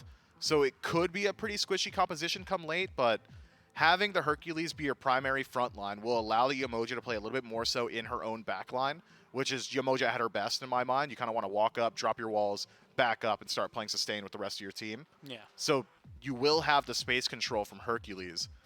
But as far as AoE CC goes, I don't think either of these teams have really got the strongest capacity of it. Fields of Love, sure, a phenomenal AoE CC tool, but very conditional in that you're just going to be connecting like Heavenly Sprint and walking out of there for the most part. So I am very curious how these team fights start to roll through. I'm thinking, if anything, we might even see Deathwalker relegate himself to being anti-Scream. Pele blinked in, driving strike immediately. Make sure that knockup doesn't come out at any point. Ratatasker dives into the back line. Yamoja's there, throw up the walls. So there is potential there. It is a very curious composition from both of these sides. I don't have a lot of data on how each one of these individual picks play against each other. All I know is it's 10 p.m. on a Game 3 between the SCC and the SPL, and I want to get in there quickly. It's going to be fun to watch. If you're looking at this, you're coming into this knowing that Hex Mambo, the games have been going long. And that's how it's been going like all day. That's not just like, oh, hey, that's this set. That's all day. Do you think that one of these compositions plays better into a like 30, 35-minute game as opposed to like the Dragons feeling like something that could end maybe in 20, 25?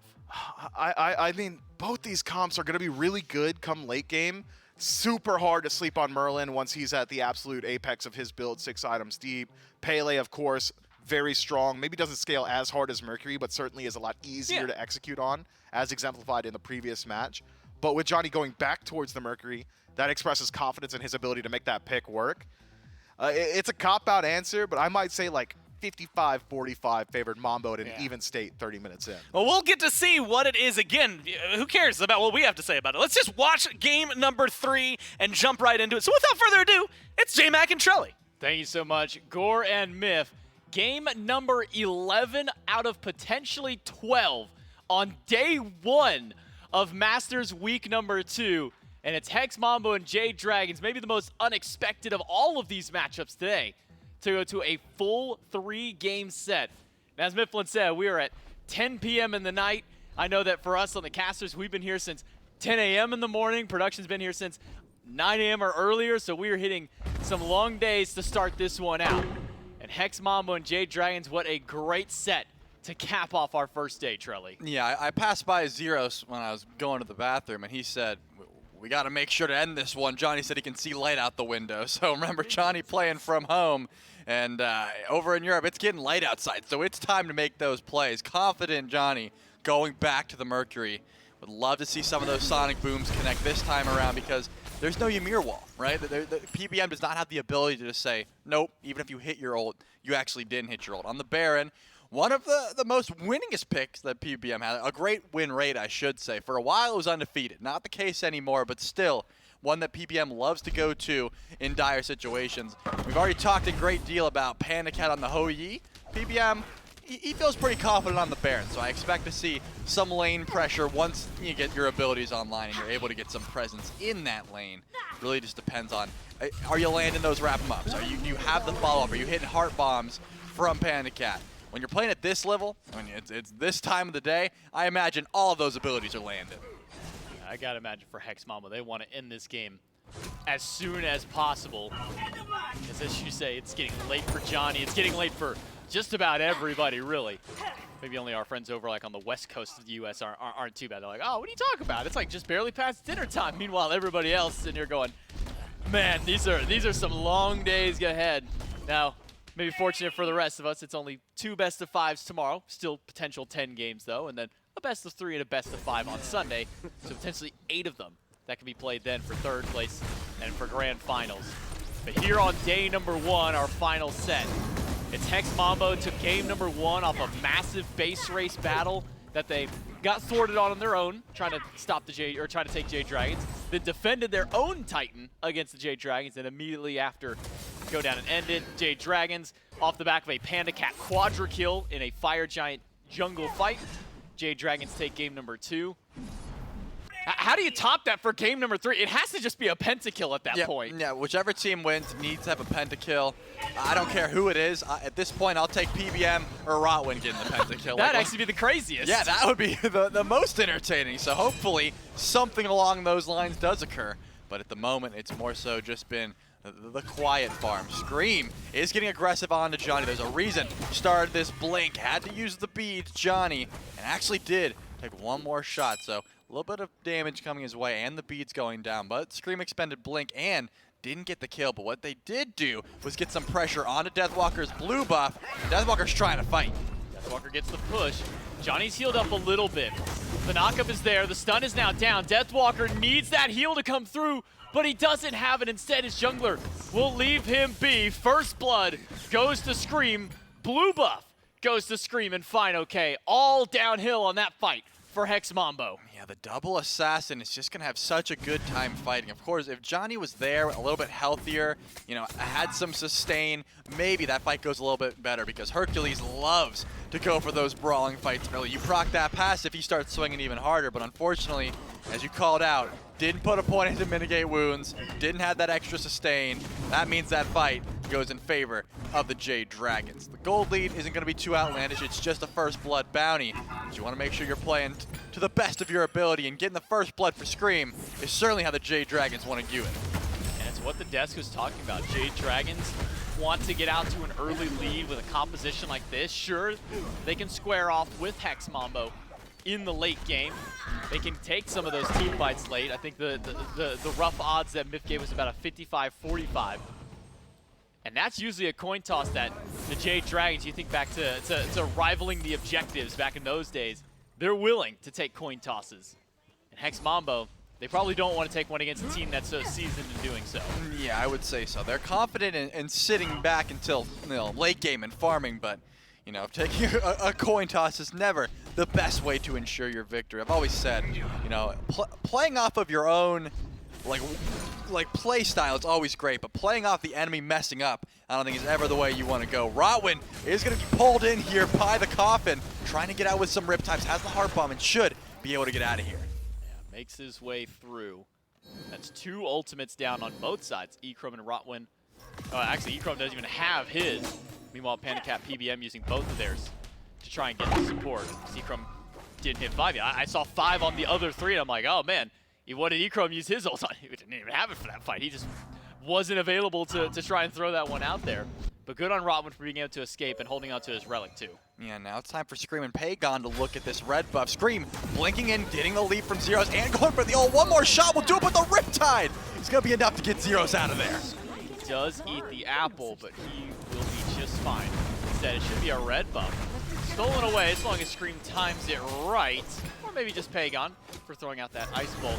I don't know if you want to walk back into this fight, Zyrhoes. Maybe though, if you got Dzoni as backup. The dash available to Dzoni? No, doesn't have it just yet.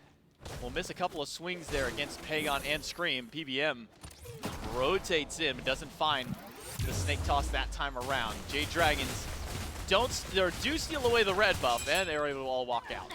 Yeah, Johnny, if the Sonic Boom lands, maybe some more aggression after that, but Johnny didn't have the special delivery or didn't want to risk going for it with Pegon right there with stance switch available, so decided against it, and PBM made the late rotation in. Life of the party still wasn't back up, but just the presence of that Baron Somni alone was enough for Hex Mambo to back off and feel pretty confident doing so. Now it's time to look at what Scream's going for, because Scream has not stopped going in since that first blood. Look at the red buff, went for Zyrhoes with that ultimate, and then Syl said, hey, I'll go in again. Like, I don't care. I'm trying to get aggressive on this Pele. I highlighted it in game number 1. Scream wants to be like 3-2 at this point in the game. Like, doesn't even matter if there's 2 deaths, wants to be getting aggressive and fighting. Johnny wants rage. Like, that's all Johnny's looking for, trying to get that crit online. It's going to take a bit, and purchase the Chalice of Healing, so that's going to put a dent in that rage as well. It's going to take even longer to get online, but that's the style Hex Mambo likes to play. Calm, cool, and collected, waiting for late game. Just keep your eyes on Pele. Wherever that Pele goes, that's where the aggression's coming. And we can have, at least of ourselves, a good metric of how game 3 goes versus game 2. Rottwen used the ultimate. Doesn't catch Scream or Pegon inside. Actually, Scream walks back in, takes the Strive and the magic out of Zyrhoes. Coffin will pull nobody in. Johnny's got a beads to get away from it. Deathwalker, and I should say Rottwen even lower. fineokay finds the kill. Scream gets the knockup. But once again, rooted out. Major look is good. Deathwalker finds the pluck, but not the push right after. Jade Dragons find yet another pick. Yeah, and it looks like that red buff once again is going to get invaded as we see Scream showing that pressure over towards it. Unfortunately for Echrome, the purple buff spawns in right about that time as well, and PandaCat's already looking to get aggressive and take that one with some damage from Scream. Should be confirmed, and it is, but Echrome sends Panda through the realms. Winning against 3. Okay, he'll buy Frost out.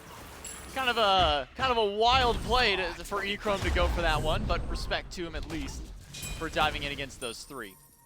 But as I was going to say earlier, we have at least, never mind, we'll talk about it in a minute. No, never mind. Snake is good. Nothing more to be had except the Fields of Love from PandaCat. Catches Rottwen out, Scream on rotation. Get away from him with the Heart Bomb, just in case the stun was there. Jade Dragons and Hex Mambo are good. Scream goes back. I say that every single time, but Echrome, these guys are scaring me. Mike is good on these snakes. Oh yeah, Mike doesn't miss. That's what I was saying. When you're in a situation like this, you're going home. If this game doesn't go in your favor, you better not be missing wrap 'em ups. One of those, it's like Cudgel, like Wukong Cudgel. You never miss Wukong Cudgel until you really need a hit, and then you're like, I can't believe I just missed it. I think it's the same style of ability. Or wrap 'em up, pretty easy to land whenever you need it to. However, when you really need it to, that's when you start choking. PBM, he's not like me though. He doesn't choke those. Now we see the 2-0 in favor of the Jade Dragons. Still though, Johnny's been charging up the Sonic Booms, hasn't been sending too many out. Doesn't have the beads available for quite some time, about a minute, so I don't imagine any sort of pressure will be put on to anyone in this middle lane given that situation. And since Deathwalker is not on that Amaterasu, can't clear the wave as effectively, can't split push and try and get some extra gold online, we'll use the boulder to at least confirm that totem of coup for the team, but hasn't been able to make too much impact in these fights just yet. 12 minutes, 4,000 gold. That's the bar from game number 2, where if Hex Mambo can at least stay even, or at least stay kind of below that bar for the time. Or maybe above, I'm not sure. Now, I guess they want to stay below that one. They don't want to go higher than 4,000 at that point. Anyways, point I'm trying to make Go ahead. is that game 3, so long as they can keep a better pace than game 2, we saw the climb back from Hex Mambo. We saw that even from a 4, nearly 5K deficit, they were able to still take fights to the Jade Dragons. We're approaching 10 minutes. It's only 2K, but at this time last game, there was a Tier 1 tower and a Pyromancer taken back-to-back simultaneously by Jade Dragons. Hex Mambo need to be aware with that objective coming up. Yeah, but to your point, I don't think there's as much farm on the map as easily accessible for Deathwalker in particular. Johnny can do the exact same thing, right? Just sit in lane and farm. But if Deathwalker is split pushing, if Deathwalker is trying to invade back camps, you got to use your boulder or driving strike to make sure those go down, and that is going to be your main escape tool, except for your Shield of Regrowth proc. So I don't imagine as free a farm going towards Hex Mambo in a situation like that. But of course, Johnny can always do the fast track to level 20, ignore fighting, try and find some farm. Rottwen's going to be frontlining here, and Zyrhoes already taking a full chunk of damage from Pegon. Pegon's definitely been putting poke out there with this Merlin, with any guy that he's got his hands on. And seeing Zyrhoes go away from the Baba and now on to this Discordia to give a little bit of a boost to whoever else is maybe getting top damage in the lobby for his team at the least. Oh, yeah. No, actually for Echrome, he's the one getting it on his team. I specified his team. I just looked at top damage and I got hyped when I saw fineokay out there. Yeah. I was just guessing who had top damage and I guessed it and I was like, that does not matter. That is just solo lane damage. You're not getting any Discordia buffs, fineokay. But Echrome getting it could be nice, especially if he starts falling behind. We know he's been struggling up against PandaCat the first couple of games, so a little bit of extra damage, as minuscule as that little bit of damage boost may be this early on. Every little bit helps. And that Pyromancer is getting channeled. Dzoni has a Sonic Boom, but canceled it for a second, and that little hesitation means the Jade Dragons will grab the first neutral objective of the match. I mean, this game in particular, not the whole match, of course. They're going to grab that Pyromancer, get a little bit extra gold in pocket. They're looking solid. You said 4K by 12. Jade Dragons are approaching a mark like that, but not quite as outlandish. For now, where will Jade Dragons with Gold Fury up put that pressure? Do they go to the dual lane, try and push Echrome back and set up for the objective? Do they wait around and sit for the next 4.5 minutes until the next Pyromancer comes up, or maybe force a fight at one of these buffs? That question has yet to be answered for now, as Hex Mambo, we know what they want to do. They've done it for 3 games straight. They've done it for every game that they've played so far in this tournament. It's sit back, wait until 25 minutes when Dzoni hits level 20, when Echrome and Zyrhoes have hit level 20, when Deathwalker is nearing his full build, and then we start getting to the team fights. So you're telling me they want to sit back, farm, Right. and not look for too much aggression. Right. All right, I want to see them go in. You want to see the opposite. Yeah. Just because Dzoni finished Rage. That's the go button. Like I said, there's no Ymir blocking you this time, Dzoni. Your ults need to be flying. They don't have to be, and I understand the one of sitting back and playing safe. And to Johnny's credit, there are no beats down on the side of the Jade Dragons just yet, and that's really your go button.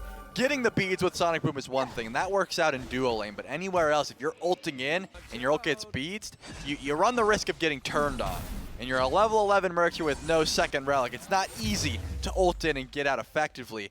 fineokay's on the left side of the map here. It looks like the Jade Dragons are trying to take it towards this Gold Fury, try and get aggressive. And it starts with PandaCat finding the beads from Echrome. 1v1, make it 2. fineokay missed the dunk, but finds the damage after. Scream closes up the kill, and now the Jade Dragons have advantage around the Gold Fury. Dzoni is here and has that Sonic Boom. Rottwen's ult up as well. This will not be an easy or free Gold Fury so long as Hex Mambo has something to say about it. With Deathwalker behind the wall, a boulder is the best chance at a steal, and it will be the one chance that Hex Mambo need. Can Rottwen even make it out of the fight? Probably doesn't matter, because the excavate from Deathwalker gets the objective. Yeah, when you go around town and throw the boulder, you're going to be able to get a little extra gold in your holders. That's one trademark by Trelli. No one else can say that. Deathwalker gets the steal. Don't and worry, now I won't. a little bit of extra. I don't want to. It wasn't good. And I appreciate that. But now the Jade Dragons still trying to get a little bit of extra invades. Last time Deathwalker rotated in, Dzoni was forced out. That's a lot of damage, just enough to make sure that Dzoni gets out. fineokay does have the ult, and now Johnny's got the juke shoes. Does juke away, but fineokay's got Blink, fineokay's got Acorn Blast, and fineokay's got a kill number 5 for the Jade Dragons. But this gold lead has not really gone anywhere thanks to the Gold Fury steal by Deathwalker just moments ago. 1,500 separate the two teams, so even without a kill, Hex Mambo have been able to maintain parity in this game, at least for now. We'll see if they can continue to fight back in. PBM has a 2-level lead on this Baron Samedi, and has been really keeping control of Rottwen through this game. Yeah, PBM has been on point with landing CC, setting up for the rest of his team.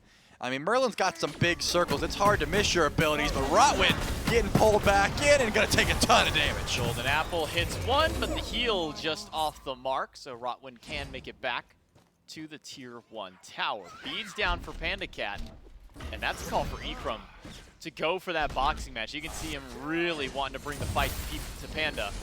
Going so far as to stealing the purple buff away. We'll teleport back to, I thought I was going to go all the way back to his purple buff. It ends up just making it at least the Serpent camps.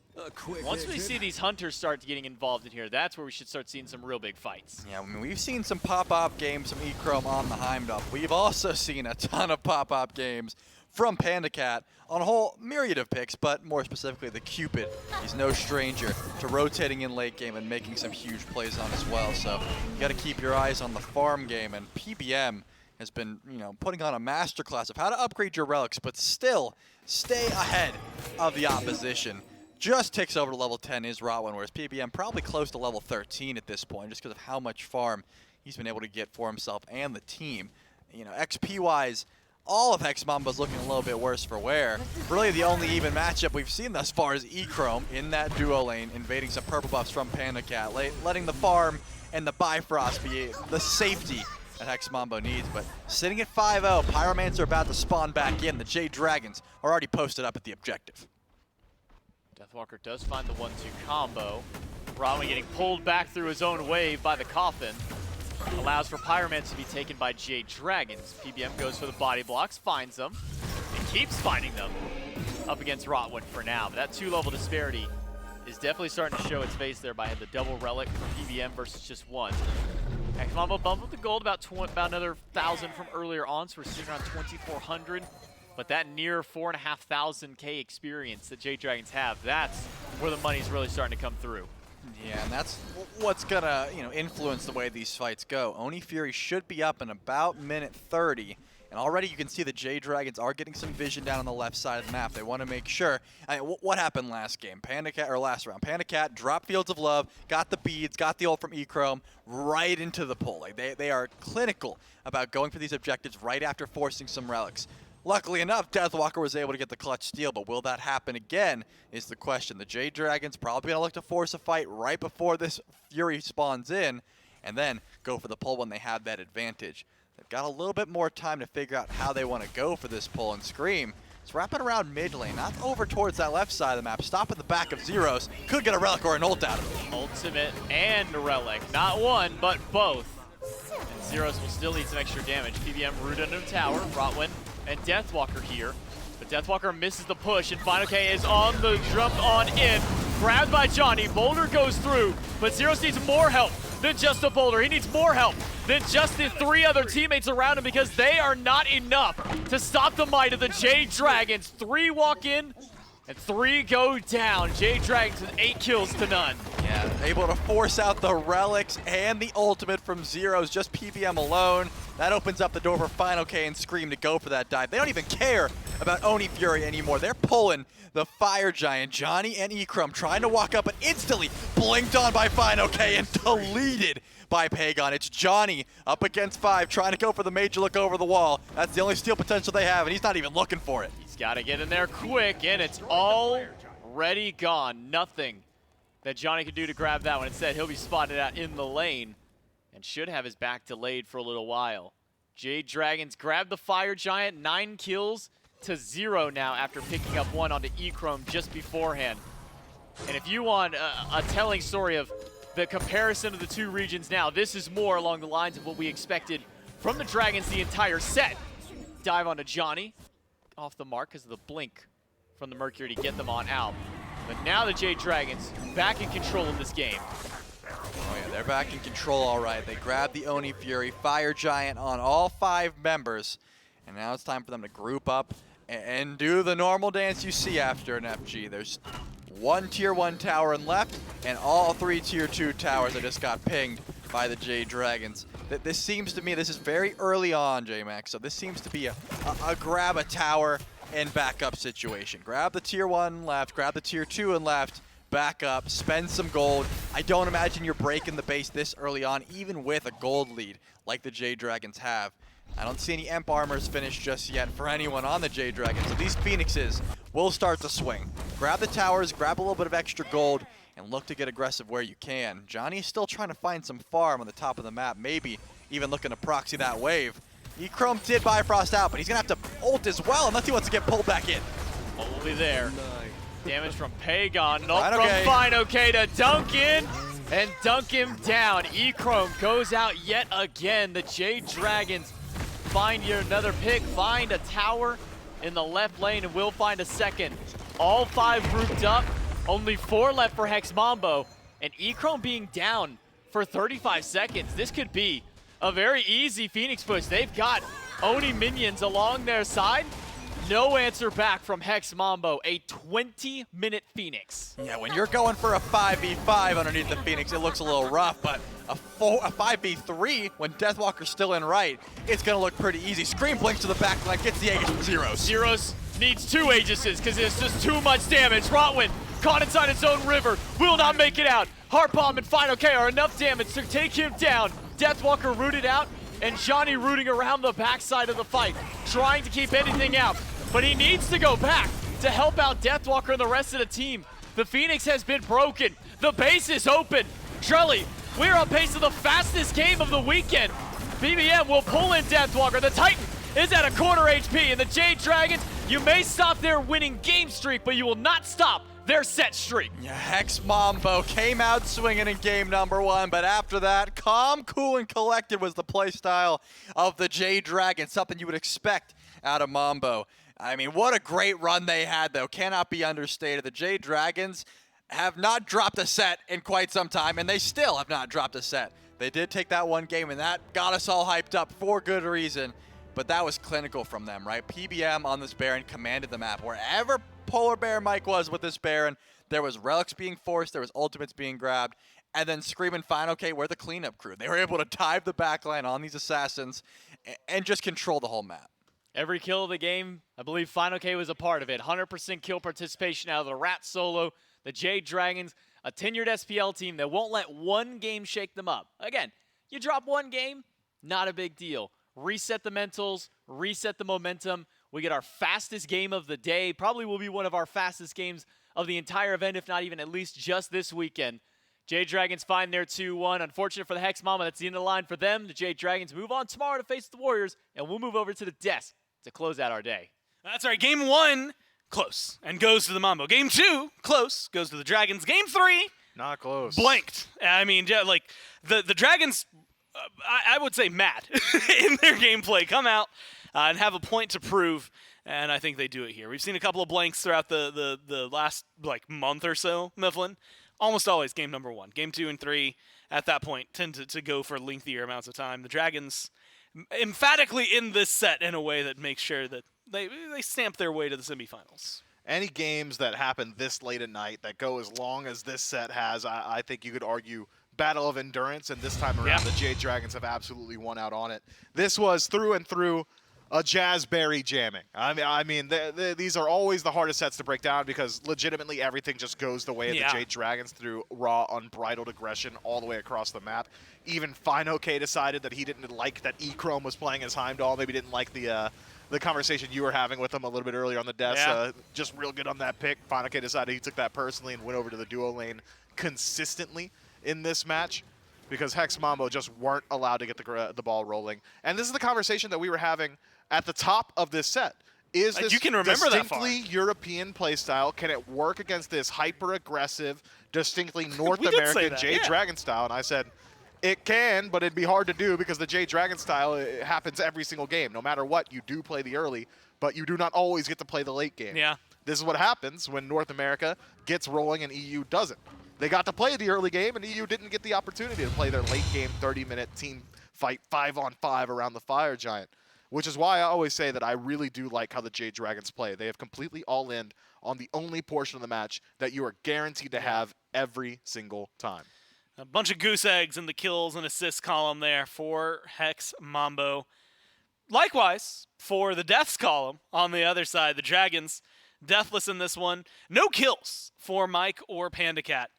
Just assists as they push things forward. Lots of good damage in there, but the game didn't really last long enough for a lot of people to get to the 5-digit mark outside of fineokay and Pegon here.